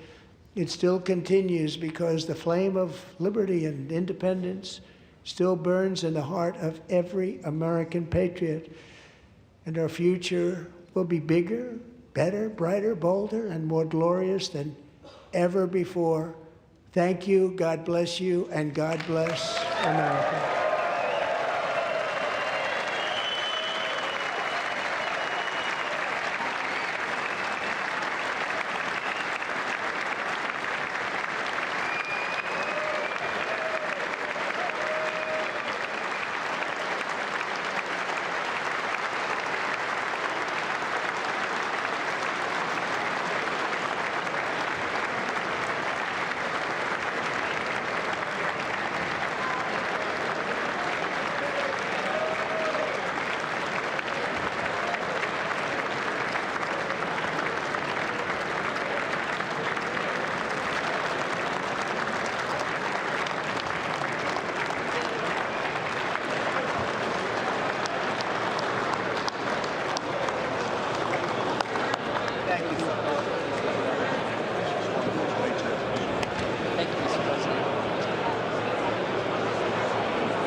President, that was a home run. Thank you, my friend. Mr. President. Thank you. Hey. Okay, you too. All right. You're the best. Good job. Thank you. Thank you. Very well done, sir. We'll see you Friday, Mr. President. Great job. Oh, good. See you. Thank you. Well done. God bless you. Great job. Good man. Thank you very much. Excellent speech, Mr. President. I mean, excellent. Absolutely. I'm so Thank you. Mr. President. Best ever. Thank you. Best ever. Mr. President. Oh, thank you. Thank you. Where you going, man? God bless you. One of the best ever. One of the best. We're so proud of yourself. Thank you for honoring those veterans. Luger. Good. I think you should take the rest of the day off. I think we have to. We're going to have to. Thank you. All right, guys. You killed it. Thank you, Virginia. Best speech, Mr. President. It was amazing. It really was. Home run. Really a grand slam. America loves you. Thank you. It was amazing. America loves you. Oh, look at this guy. I like that tie. I want that tie. Give me that tie. Thank you. Hey, take that. Put your John. Initial. Just an initial. Thank you, Bob. I like that tie. Amazing. Thank you. Thank you, everybody. Mr. President, outstanding speech, sir. Mr. President. Here you will. He's getting them all. He's good. Thanks for mentioning. You did good. They love the insider trading stuff. Great guy. How's he doing? He's a youngster. Well done. He fell asleep a couple times. You did amazing. You really did. Great speech. Proud of you. Great job, Mr. President. Thanks for your leadership. Mr. President, well done. God bless you. God bless you, sir. Thank you, fellas. No best speech yet. Fantastic. That's a big statement coming from you guys. Incredible. Great job. Great job. Yes, sir. Love the finish. Home run here. Great job. Thanks, great job. Thank you, everybody. Great job. Great speech. Thank you. Thank you, everybody. That was the best speech. No, thank you very much. State of the Union speech I've ever heard. Really, the best ever? That's a nice coming from you. That's a big statement. It's also the longest. Great job on television. Congratulations, Also the Mr. longest. President. Thank you. President. Thank you so much. Take care. Thank you very much. Still need to talk to you. Congratulations, Mr. President. Thank you. Mr. President, it's great. Great. Thank you, sir.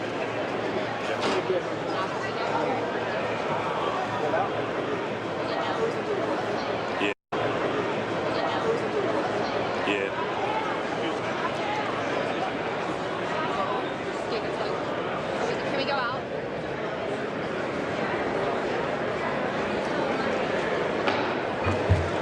The chair declares the joint session of the two houses now dissolved.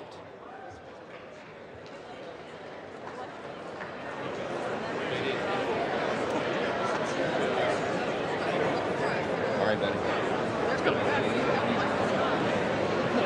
This is kind of low. Unofficially, President Trump's speech was 1 hour and 47 minutes, the longest on record. Now, we've got about 5 minutes before the Democratic response. We're going to show you the numbers. We're going to take your calls a little bit later. You can see the numbers there. We want to get your response to the President's State of the Union address. 202 is the area code for all of the numbers. 748-8921 for Republicans, 748-8920 for Democrats, 202-748-8922 for Independents. Now, if you want to send a text message and you can't get through on the phone lines, 202-748-8903. Again, that's for text messages only.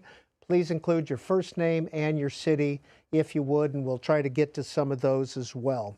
Well, we are here on the set to take your calls and to have a conversation with our two reporter guests. We have Marissa Schultz of the New York Post and Deanna Nerozzi of Politico joining us on the set. Marissa, you listened intently and you have pages and pages of notes there. I'd love to show the audience those. But what's the headline right now? So he started off his speech by saying, we're winning so much. And I think he carried on that theme throughout the speech. It started by him honoring heroes. You had that dramatic entrance for the Team USA, the hockey team. He immediately decided he was going to award a medal to the goalie. And then these medals just continued all throughout the night, from like a 100-year-old veteran to a daring pilot to the wounded National Guard soldier Andrew Wolf, and then he honored the family of Sarah Beckstrom, the National Guard soldier who was shot and killed in Washington, D.C. So it was a theme very much of patriotism, winning, and we're going to honor heroes.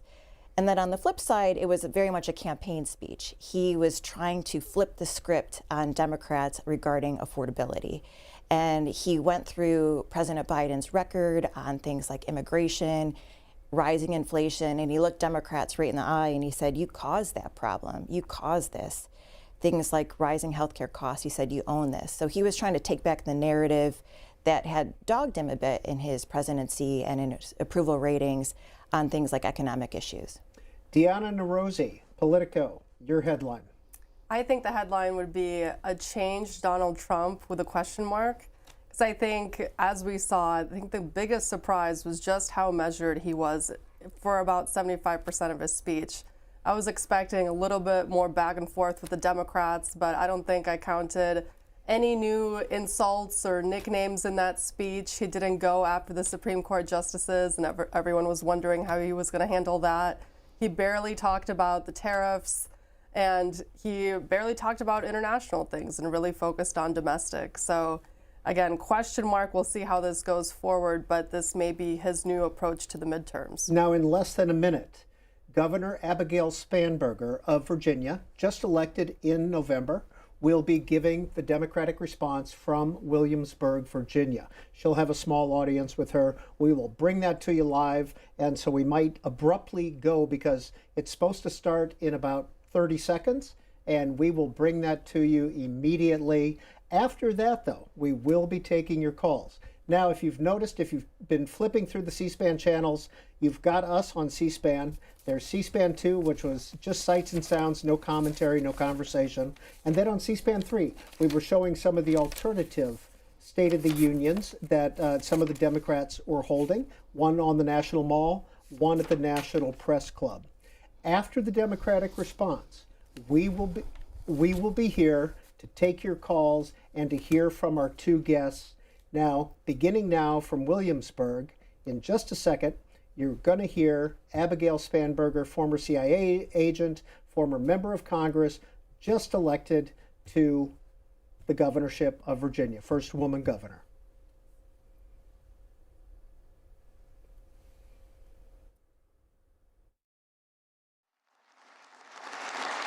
Good evening. Good evening and welcome to historic Williamsburg. We are gathered here in the chambers of the House of Burgesses. In 1705, the people of the Virginia colony gathered here to take on the extraordinary task of governing themselves. Before there was a Declaration of Independence, a Constitution, or a Bill of Rights, there were people in this room. The people who served here ultimately dreamed of what a new nation, unlike anything the world had ever seen, could be. The United States was founded on the idea that ordinary people could reject the unacceptable excesses of poor leadership, band together to demand better of their government, and create a nation that would be an example for the world. And this year, as we celebrate 250 years since America declared our independence from tyranny, I can think of no better place to speak to you as we reflect on the current state of our union. Tonight, as we watched our nation's lawmakers gather for a joint session of Congress, we did not hear the truth from our president. So let's speak plainly and honestly, and let me ask you, the American people watching at home, 3 questions. Is the president working to make life more affordable for you and your family? Is the president working to keep Americans safe both at home and abroad? Is the president working for you? As I campaigned for governor last year, I traveled to every corner of Virginia, and I heard the same pressing concern everywhere. Costs are too high in housing, healthcare, energy, and childcare. And I know these same conversations are being had all across this country. Because since this president took office last year, his reckless trade policies have forced American families to pay more than $1,700 each in tariff costs. Small businesses have suffered, farmers have suffered, some losing entire markets. Everyday Americans are paying the price. And even though the Supreme Court struck these tariffs down 4 days ago, the damage to us, the American people, has already been done. Meanwhile, the president is planning for new tariffs, another massive tax hike on you and your family. And Republicans in Congress, they remain unwilling to assert their constitutional authority to stop him. They're making your life harder. They're making your life more expensive. They're even making it more difficult to see a doctor. Rural health clinics in Virginia and across the country are already closing their doors thanks to the so-called One Big Beautiful Bill, championed by the president and Republicans in Congress. And tonight, the president celebrated this law the one threatening rural hospitals, stripping healthcare from millions of Americans and driving up costs in energy and housing, all while cutting food programs for hungry kids. But here in Virginia, I am working with our state legislature to lower costs and make the Commonwealth more affordable. And it's not just me. Democrats across the country are laser focused on affordability in our nation's capital and in state capitals and communities across America. In the most innovative and exceptional nation in the history of the world, Americans deserve to know that their leaders are focused on addressing the problems that keep them up at night. Problems that dictate where you live, whether you can afford to start a business or whether you have to skip a prescription in order to buy groceries. So I'll ask again, is the president working to make life more affordable for you and your family? We all know the answer is no. I grew up in a house of service. My mother was a nurse and my father was a career law enforcement officer. I began my career by following in my father's footsteps as a federal agent working money laundering and narcotics cases. I worked side by side with local and state police to keep our community safe and to uphold and enforce the law. Law enforcement officers across the country know that it is a unique responsibility to do the serious work of investigating crimes, comforting victims, and making arrests. It's about building trust, and that requires an abiding sense of duty and commitment to community. And yet, our president has sent poorly trained federal agents into our cities, where they have arrested and detained American citizens and people who aspire to be Americans. And they have done it without a warrant. They have ripped nursing mothers away from their babies. They have sent children, a little boy in a blue bunny hat, children to far-off detention centers, and they have killed American citizens in our streets. And they have done it all with their faces masked from accountability. Every minute spent sowing fear is a minute not spent investigating murders, crimes against children, or the criminals defrauding seniors of their life savings. Our president told us tonight that we are safer because these agents arrest mothers and detain children. Think about that. Our broken immigration system is something to be fixed, not an excuse for unaccountable agents to terrorize our communities.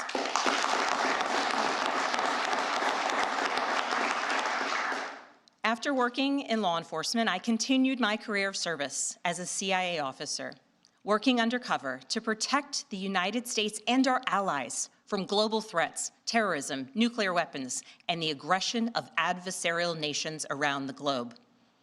But as the president spoke of his perceived successes tonight, he continues to cede economic power and technological strength to Russia, bow down to China, bow down to a Russian dictator, and make plans for war with Iran. Here's the truth. Over the last year, through DOGE, mass firings, and the appointment of deeply unserious people to our nation's most serious positions, our president has endangered the long and storied history of the United States of America being a force for good.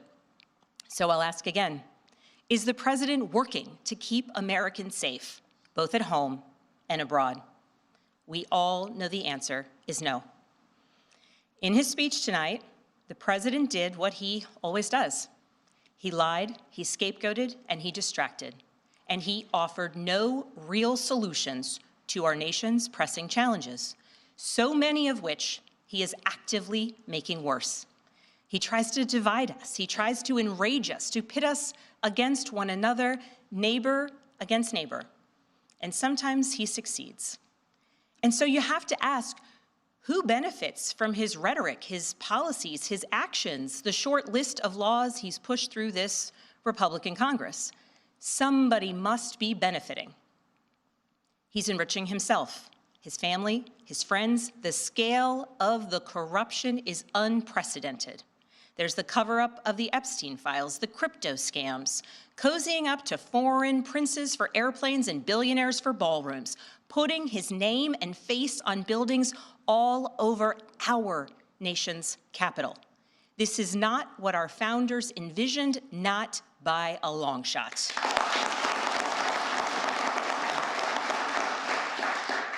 So I'll ask again, is the president working for you? We all know the answer is no. But here's the special thing about America. On our 250th anniversary, we know better than any nation what is possible when ordinary citizens, like those who once dreamed right here in this room, reject the unacceptable and demand more of their government. We see it in the determination of students organizing school walkouts all across the country, whose voices are becoming so powerful that the governor of Texas seeks to silence them. We see it in the bravery of Americans in Minnesota standing up for their communities, from peacefully protesting in sub-zero temperatures to carpooling children to school so that their immigrant parents are not ripped away from them in the parking lot. As a mother of 3 school-aged daughters, I am inspired by their bravery, but I am sickened that it is necessary. And Americans across the country are taking action. They are going to the ballot box to reject this chaos. With their votes, they are writing a new story, a more hopeful story. In November, I won my election by 15 points.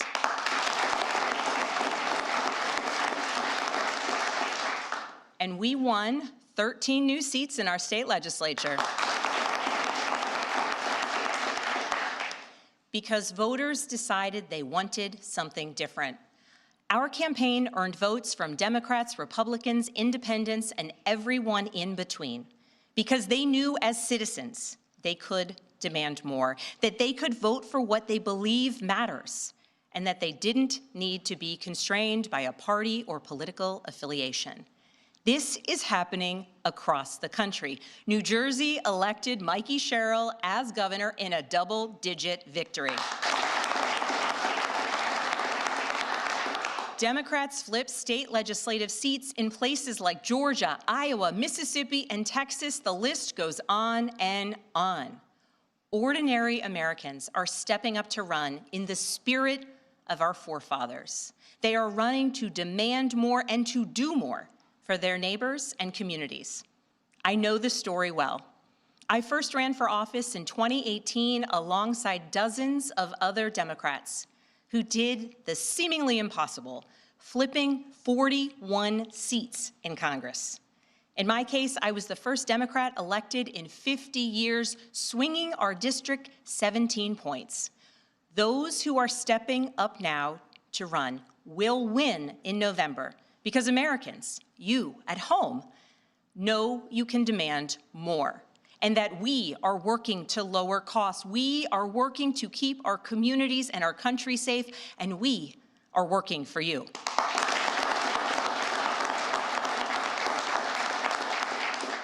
In his farewell address, George Washington warned us about the possibility of, quote, cunning, ambitious, and unprincipled men rising to power. But he also encouraged us, all Americans, to unite in a common cause, to move this nation forward. That is our charge once more, and that is what we are seeing across the country. It is deeply American and patriotic to do so, and it is how we ensure that the state of our union remains strong, not just this year, but for the next 250 years as well, because we, the people, have the power to make change, the power to stand up for what is right, the power to demand more of our nation.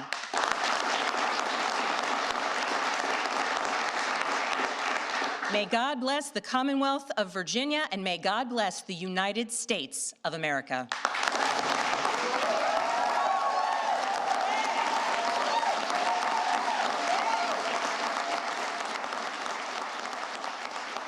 And that was Democratic Governor Abigail Spanberger of Virginia talking in Williamsburg. The Democratic response, she went about 15 minutes or so. Now, Marissa Schultz, you called the president's speech, on one hand, an election speech. Was that a campaign speech or a campaign speech? Yes. And it's notable that she was the one that was giving it. Abigail Spanberger, she won Virginia by 15 points. She picked up seats for Democrats in the state legislature. So she is supposed to be the example of what Democrats can do in 2026 in November. And thank you, Representative Noble. And you and I have had several conversations about this bill over the years, and you know how important the Ten Commandments are to me, and you know how important my faith is to me, and we have an honest disagreement about the role of the government in this kind of policy. So I just want to have a conversation about that. I think you answered this in the first sentence of your layout, but why do you want to require the Ten Commandments in every classroom? Because they are foundational to our American both educational and judicial systems. Do you think the Constitution is foundational to our country? I do, and I'm so proud that in the Declaration of Independence that God is mentioned in the first the two opening paragraphs and the two.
So I think the numbers are picking up a little now that not a little. Yeah, I know what you mean. I'm just happy to get out of the house, you know. I think I see some new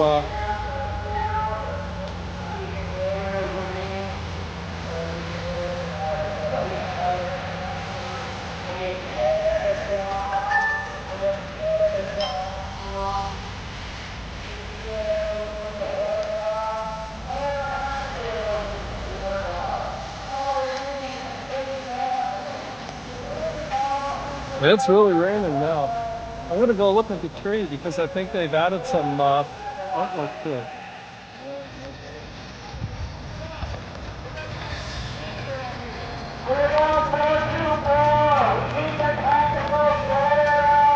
We got a bear. I think the bear is new. That's an addition. That's nice. So we got a bear. We got a painting. Some kind of abstract art here. So we get the bear and the painting. And the cuck chair is still here. Where's the corn stash? We haven't seen corn stash in a while.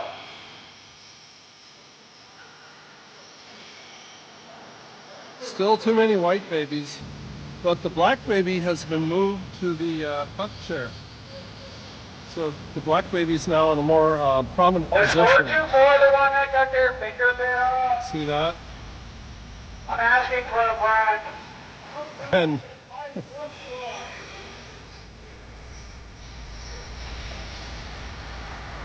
I hope they didn't have any dietary restrictions against pork.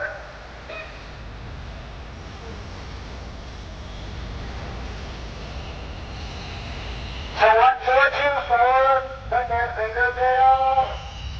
Big squirrel, crystal, or fire? I think this is new too. There's an animal trap.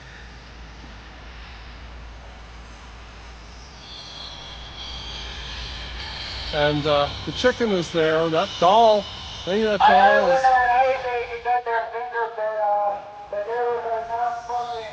Michelle's in rare form tonight. The doll has gotten a little higher here. And then, like I said, we've got the black baby. The black doll is now sitting in the cuck chair. We got the phonograph with, looks like some old school cops on there. Let's see if we zoom in on that. See, there's some old school cops in that picture, and if you call that music. And then the sign that explains what it is. There's also a skeleton hand here. So we got this skeleton hand and some tea lights and a bag with, I don't know what's in that. I think it's chalk. Yeah, the bag has chalk in it. And then some kind of a curtain on a curtain rod over here. I think that's new too. See, I've been away for too long. And I believe the curtain rod is like maybe to block tear gas. But they haven't been gassing, so, you know. Oh, that's a weird curtain thing. Yeah, I was just talking about the curtain. And then here on this is new too. There's a baby leg.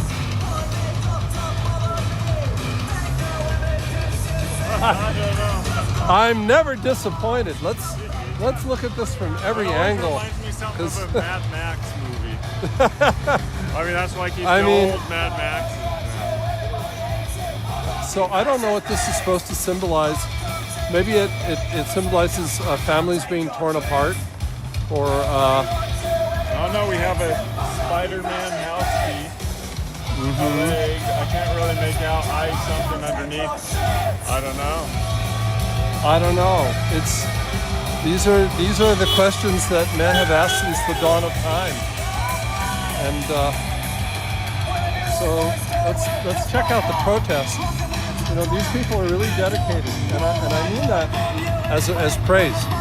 You know, you really got to believe in something, and they're not getting paid. I know some of you are going to say they're getting paid, But no, this is driven by ideology and also friendship, you know, sense of community.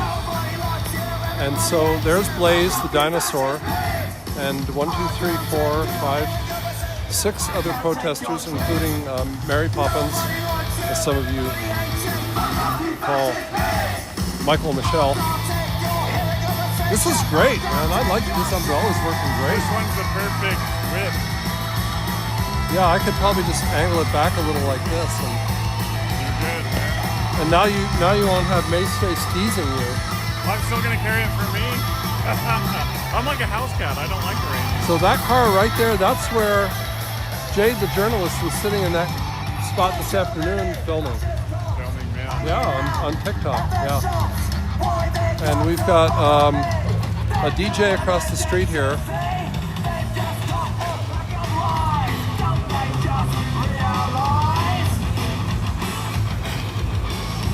It's loud, but I think Tommy's megaphone is still louder.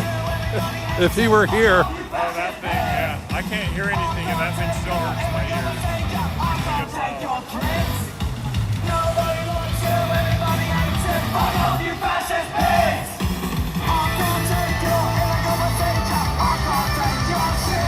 There's a bag over there on the wall. I don't know what. Should we look and see what's in the bag? Oh, we'll find out. Yeah. See what's in the bag. Yeah, comrades! I got another song for these fascist pigs and all their bootlicking supporters out here. I don't know. It looks like somebody's personal stuff. We're going to leave it alone. Maybe somebody just left it there. There's like some various garments and stuff. That is yet another person that hates your guts. Every single person driving through here honking their horn since June when this shit started hates your fucking guts. Do you realize how many people that is? Yes, he is. Or maybe he's giving ice to things. I don't know. It's hard to say. I don't really see the point in giving a building a floor.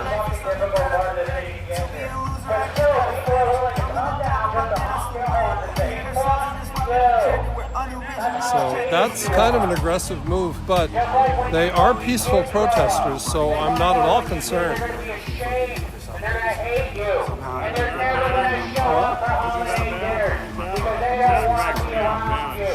No, I said we're not worried about our safety here because they're all peaceful protesters. Oh yeah.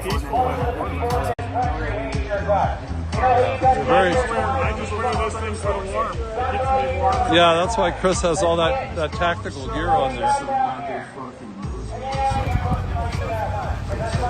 I hope you appreciate that we're standing out here in the pouring rain for you guys so you can watch 6 people protest ICE.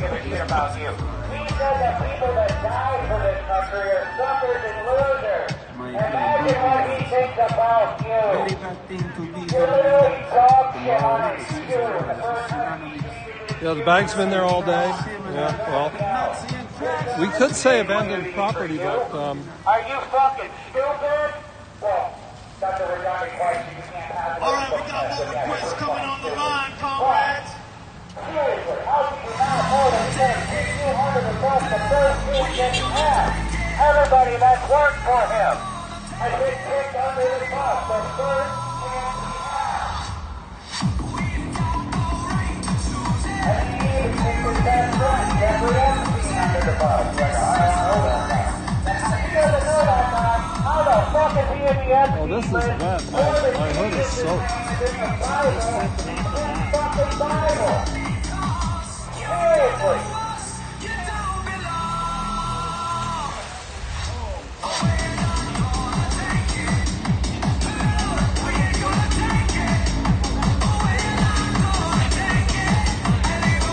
Well, that might be better. I'm going to walk around to the other side of Blaze. Is that all right? That we are doing here, I always see these people disregarding where they fucking live. And this last picture I have queued up is I don't understand why these fucking people don't understand that they literally live in the best place in the entire world. And if they just went one plane trip away, they're gonna find out that that Hamas. No? that is a Singapore cane, in I maybe like Indonesia, I think, something like that. And Islam. It is ridiculous that they think America is so bad. It's like chickens for KFC bullshit, you know? Yeah. They just, I don't understand why all these, don't they realize, and I always say this, and I just want to say it in front of you, Josh, to see your reaction. If we were the fascist dictator Nazis that they claim we were, they would already all be dead. At this point, and this point has been going on for the whole year out there, they would no longer exist, or they would be in real concentration camps. Like, right. No, at the beginning of the year, even when they first started, like in June or whatever, they would have been put in concentration camps just started off. And if they kept fighting, they would have been gassed or whatever, you know? If we're real fascists, if we're Nazis. See, that's the other thing. I just tell them, you know, that Nazis, they're from like 1945 or whatever, 1935 and shit. I was like, if you're saying that we're like the Nazis, don't just say that we are the Nazis. You know what I mean? Yeah. Like I just to trip them up on their words. It doesn't make sense to think. Yeah, it doesn't make sense because they call you a Nazi and scream all this shit at you. If you were a Nazi, your response would be just to kill them right then and there. Yeah. Yeah, I Like, would. what Yeah, exactly. Like, oh, you think I'm a Nazi? Here you go. Well, you know who's really mad about all that shit, right? Actual fucking Nazis, like real Nazis. You know, from now on, they're like, they're not Nazis. What the heck? From now on, you know, I'll show you what a Nazi is. They've removed the meaning of all these words. So now if somebody calls me a racist Nazi, I just fucking agree with them because they don't expect you to do that. And then what? They're like, yep, I'm a white male. You're right. That's right. I say, oh, if enforcing my border laws makes me a Nazi, then I guess I'm a Nazi. You know, you can say whatever you want, like, but every country has border laws and every country enforces their border laws. That doesn't make every country Nazis. You know what I mean? Mm-hmm. Like it just, their logic is flawed big time. They're brainwashed so hardcore that they can't fathom what's real and what's not, you know? They just like to use. No kidding. I know they've been trying to get her out. You can bet on hundreds of things, like including what the Trump people are doing. It's crazy. Politics, sports, culture. A lot of politics that you can bet on. I hope it won't go like that inside baseball. It seems like it could be rigged for some of the stuff, and then Trump could definitely influence and place bets on it. Like you'd be like, oh, I'll bet on Christie and then fire her. Wow. But the thing with Christie is she's got somebody who's really close to her is pretty key in helping Trump win. And you know, he's big on loyalty, so she might be safe. Is that a staircase? No, that's in somebody's apartment, and then you the little bit out is their house. Oh. It's actually inside. Like a lot of these buildings that lit up like that. I don't even know how much it's like that one. Was that above it? Yeah, it is. That's ground zero. He was talking about moving down here and hanging there, and he used to be, but he wanted to be in this area. He's not like in your building. There's a couple around here, not too bad, but you go down a couple buildings and yeah, it's just great. Like if you have a view of the park, is that like... I bet there. The park where they're always demonstrating. No, actually there's a marine thing here, and it's more towards that area. And he pointed the flags a couple times up there. up there. I did, but I mean, it's like so much each month. I mean, I can't comprehend. Shane was saying something about he's got like a rooftop thing, and somebody's gonna have a little overcoat. What? I'm not doing anything that wasn't out there on YouTube. But he was saying that he's cutting back his work hours, going more time, doing what he wants. Which only he does. Yeah. Or just taking a walk and talking to everybody. These other guys do that. There's some guy in England that I follow called Ian Water. He lives on an island. And it's beautiful island. He'll go on these 25-minute walks and talk about economics and world affairs and all that. And that's his whole gig. And it's with O.W.L, so what about you get a whole bunch of those? He's got a lot of followers, yeah. But he also sells a course in investing. So I'll say it's expensive. So you can buy his course and he'll tell you how to do it, supposedly. And sometimes he travels. And also, Portugal's going to hell, or, we'll go to Manchester or Liverpool or other things in the world and tell you how they're all over there. Somalis. Right. I remember like going when we lived in some places where it's like the real life, and say, no, it's not that. And then I turned to other besides bank, and I was like, oh my goodness. Yeah, even 10 years ago. So for the chat and anybody listening, a really, really good book on that is called The Strange Death of Europe by Douglas Murray. Yeah. And that's what he talks about. Like, and it's like a warning to us that could happen here too.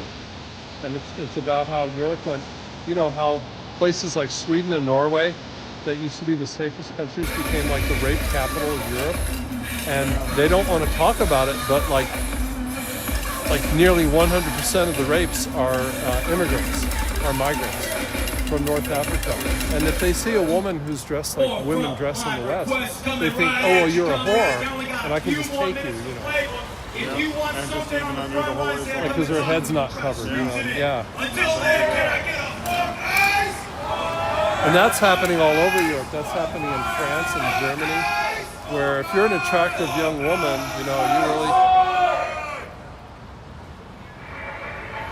you get harassed a lot on the street.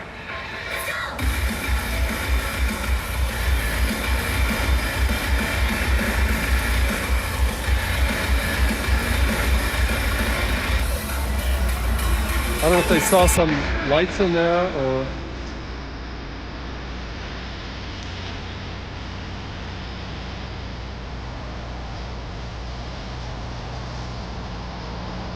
Just briefly, it's still coming down a little bit.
Whatever their main issue is, that because if you really say, they just with have leftists, it's the trans, it's the abortion, and it's the TDS.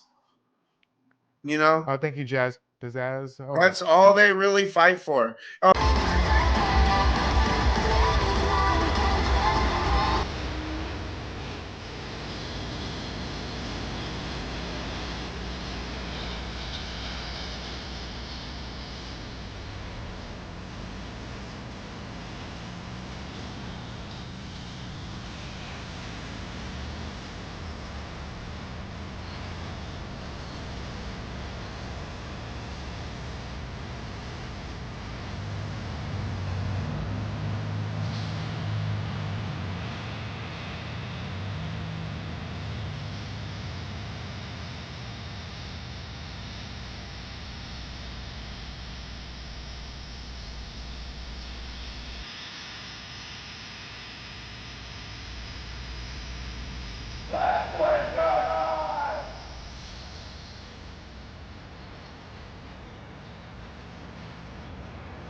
you.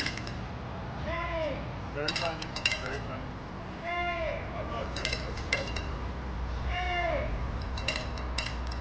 It's okay to be gay. Yeah, that's what I was gonna say. I'm gay.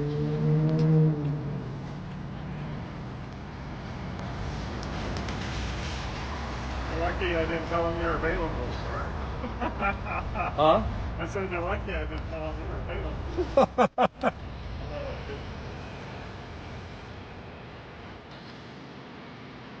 I think he was trolling us. Yeah, just maybe. See, this is the problem. We keep doing this.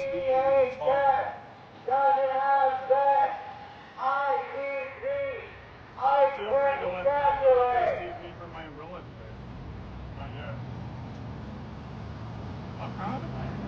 You know what's sad? I might have to get a new one soon. Is it? It looks sturdy. Is it well made? I've had it for a few months, but it actually is. Because I mean, this is. We don't do as much touching as Tommy and Tuckerton do. Those guys have their hands all over each other.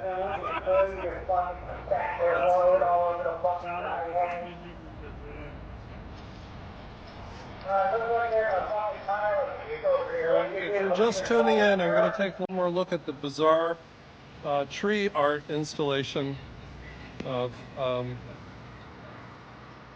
combination of horror and absurdity. Damn, it's loud down here tonight. Not a lot of people, but they're making a lot of noise. Hook chair.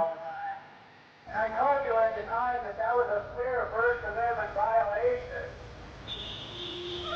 And then over here, we're not going to go over there because there's just two of us. But there's your trolley stop. They might be eating food, having a little feed over there. There's more than one way to apologize. Yeah, they're eating. There's more than one way to apologize. I ate at home, and if you're listening to Ground Zero, I had lamb.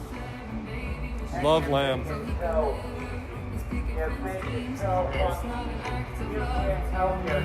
I should shut up. I'm going to get as boring as Stay Puft if I keep it up.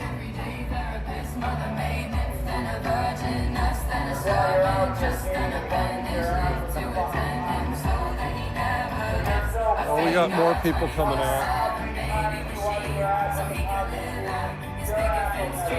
Numbers are actually going up.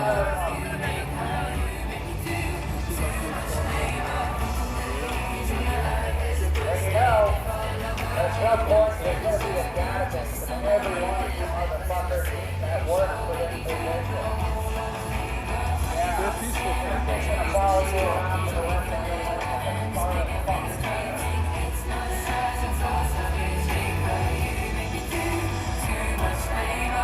Nothing but a bunch of fucking old brains. More requests on the line before we wrap up, comrades. Much love to all the front line holding down. I remember all fucking little ones who had that flag up on the roof. It was leaked over the side of the fucking wall, but there was an inverted.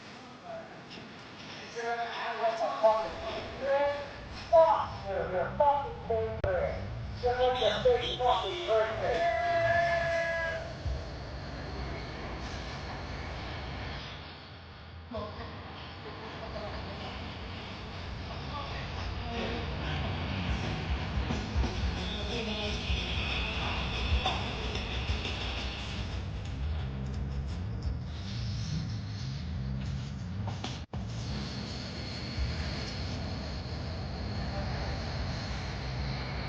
Fuck you! Fuck you!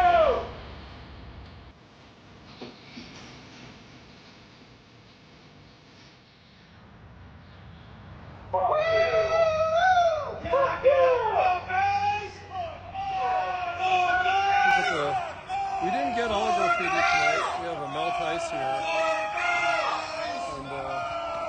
It's the last song for the night, comrades. We're going to lock in and be back out here Saturday, Sunday, 5 to 10 p.m. music's over too. Yeah! So the The Iceman sticker is gone. Sounds like the DJ's gonna pack it up. We'll have a little bit of peace and quiet for Gray's Landing. Possibly. Don't spoil it, though. Don't spoil it. In other words, yeah. Maybe we should have like one megaphone-free night. That would be good. That would be good. Because the neighbors are starting to get on me a bit. Yeah, I know.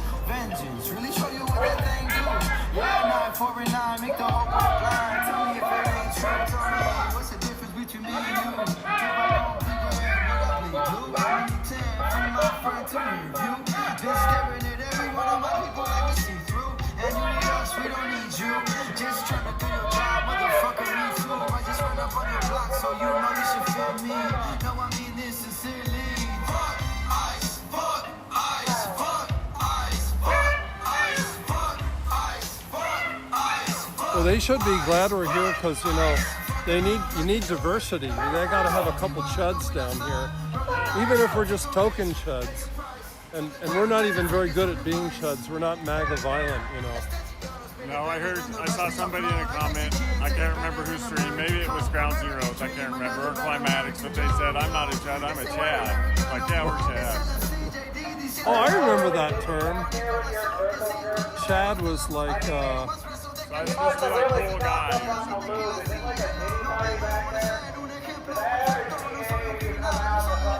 I forget what that was. But that's okay. I have my senior moments, you know. I'm like older than God.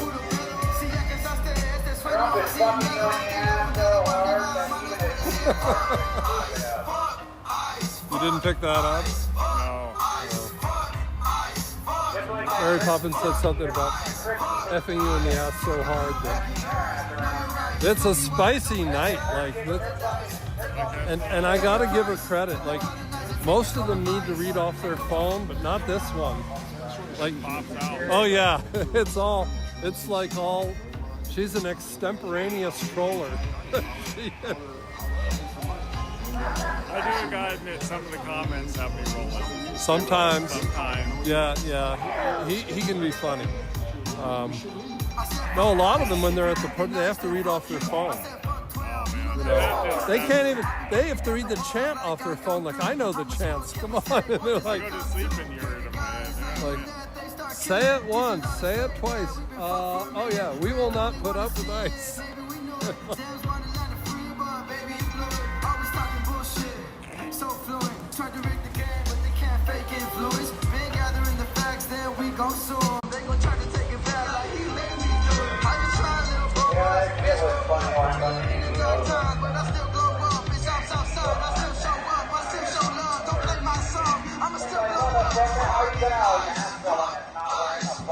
I gotta remember to stand up straight. You have good posture. I move around and I'm learning to relax too.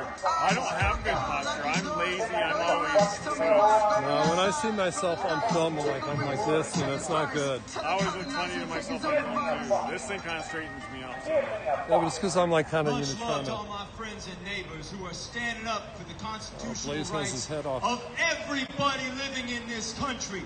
Whether or not you got paperwork or you don't, we don't give a fuck. You live and breathe and work alongside us. You are one of us. You are standing on these streets fighting for our constitutional rights. You're one of us. If you don't, fuck you. Go down to your mama's house, grab a spoon, and eat my fucking ass. I'm out of here till the weekend, y'all. Yeah. No one is illegal on stolen land. Somebody needs some anger management. That's like. No comment. What are you gonna do? That's why I tell people that the neighborhood protests that Indivisible holds are like totally different than the psychos down here. You know, it's mostly like, you know, senior citizens, and they hold their signs and they drink their coffee, their lattes, and they're friendly for the most part. You know, sometimes they'll get in your face and block the camera. Most of them are pretty chill. But here you get a little bit of everything. And every night is different. I think the rain's let up.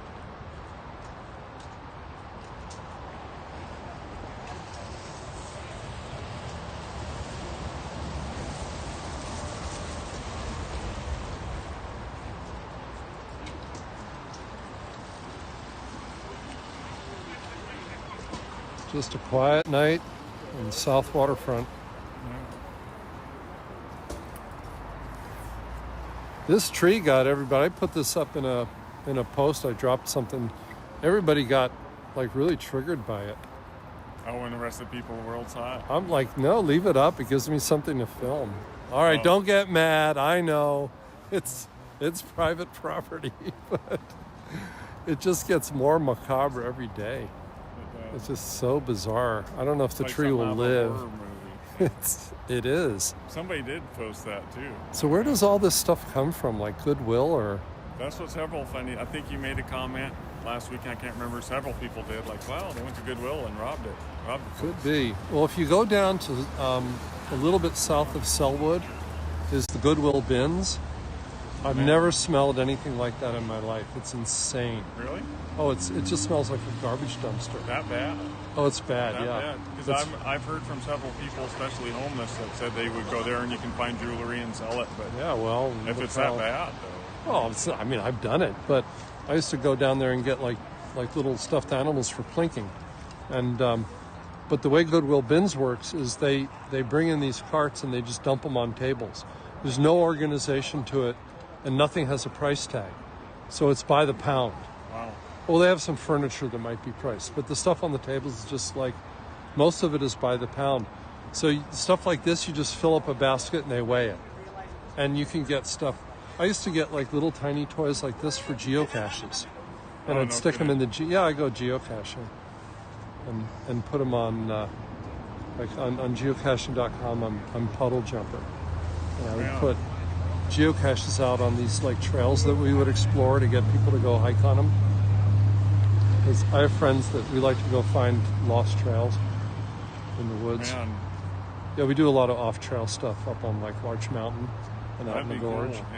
Yeah, you can come. It's really fun. Man, I might have to try that sometime. They logged the hell out of that mountain. They logged that mountain from like 1875 to the 1930s, and there's all these artifacts up there from the logging days. And there's like old roads that the loggers cut, and you can still find them. You know, they have trees growing in them sometimes, but you can follow them. And then you can find skid roads, which is where they drug the logs. Oh, yeah. And those logs are so big that the skid roads are like the size of the sidewalk, easily. Oh, man. That one right there. And then you'll find like cables and giant bolts and pieces of machinery that were from steam donkeys. You know, I've always wanted to see one of those in person. I've never seen one in fact. I've only seen pictures. No, just pictures, diagrams. Yeah, so the steam donkey was a steam-powered engine, and they'd have a guy that would run through the woods with a cable, and you'd hook it onto the tree, and then the steam donkey would pull the tree back through the woods. A lot of times what they do is they'd run the cable up to the top of the tree where they cut all the branches off, and they'd put kind of like an eye or a hook or something at the top of the tree. They'd run the cable through that. So the cable would go up from the steam donkey to the top of the tree and then down.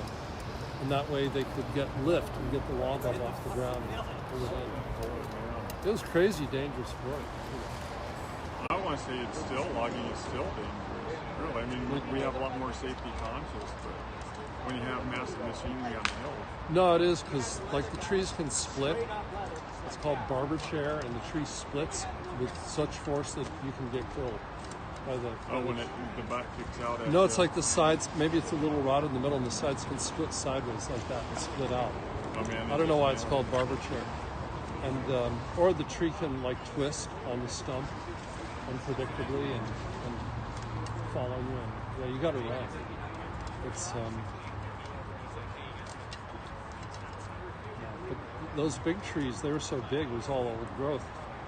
So that what they would do is they would go up like 5, 6, maybe 10 feet, and they would cut a notch in each side of the tree, and they'd put a springboard in the notch, and then they would stand on that little board. One guy would be a left-handed axeman, and the other would be a right-handed axeman, and they would cut the wedge on one side of the tree. So you cut like a wedge,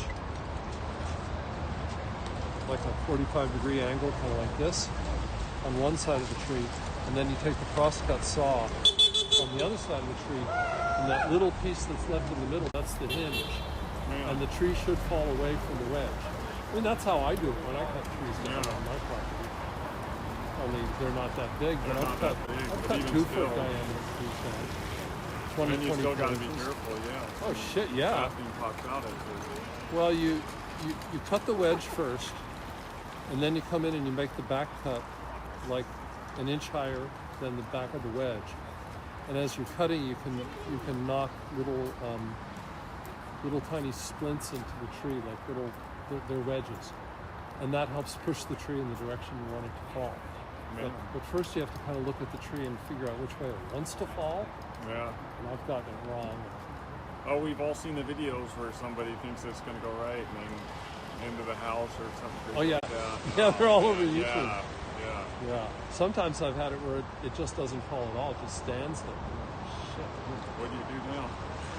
A couple times I took rope with my truck and pulled it, like the way I wanted it to pull, and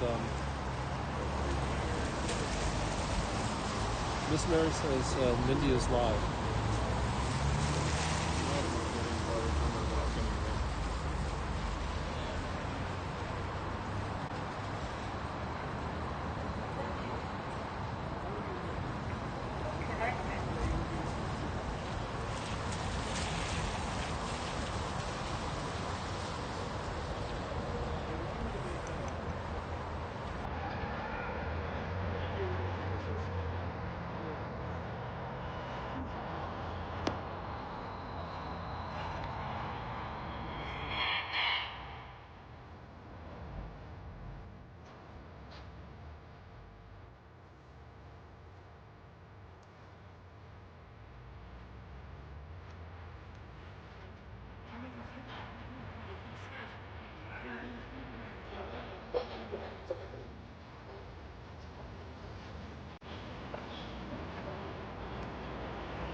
Let's go down this street for a little bit. Take a little walk. That's right. You want to cross here or at the other crosswalk? Cross here.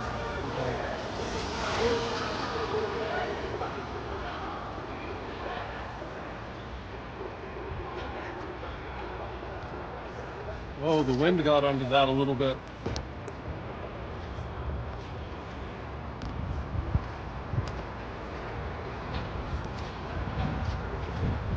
We got a little breeze here.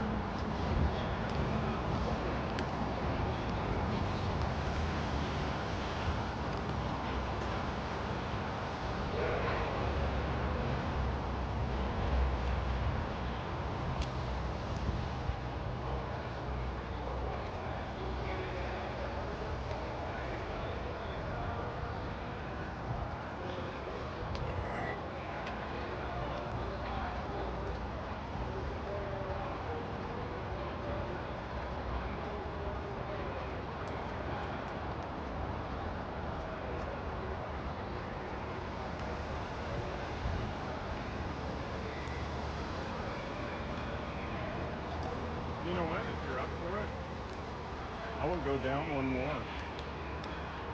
Just for the heck of it.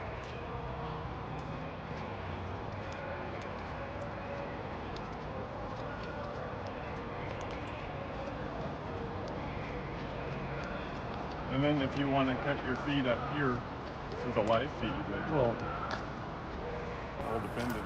no, I think I'd like to go this way. All right, we'll go.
right. Yeah, they only look like about 8 or 10 people down there. They could pick up a little. I'm sure they're all watching the president. Right? Like, why don't you stay home and watch the president? I watched a couple minutes, but if you gotta get out, you gotta get out. Oh, my roommate was going, she's like, listen to that narcissistic president of yours. All right, let me just let Mary know. What's that? I'll look in a minute.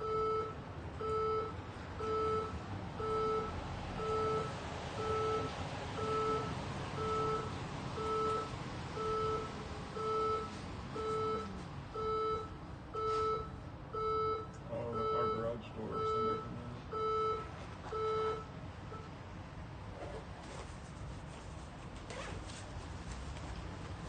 Where's Miss Mary?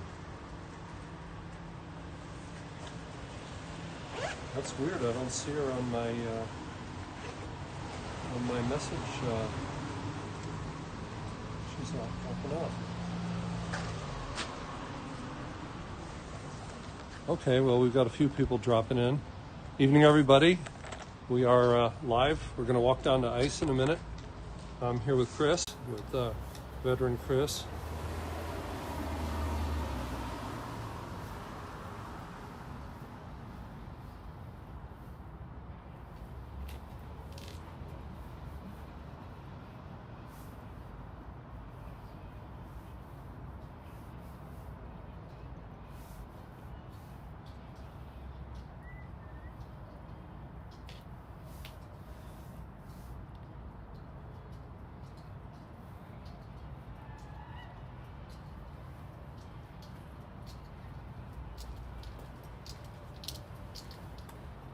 Well, I did bring some supplies if we wanted to use them.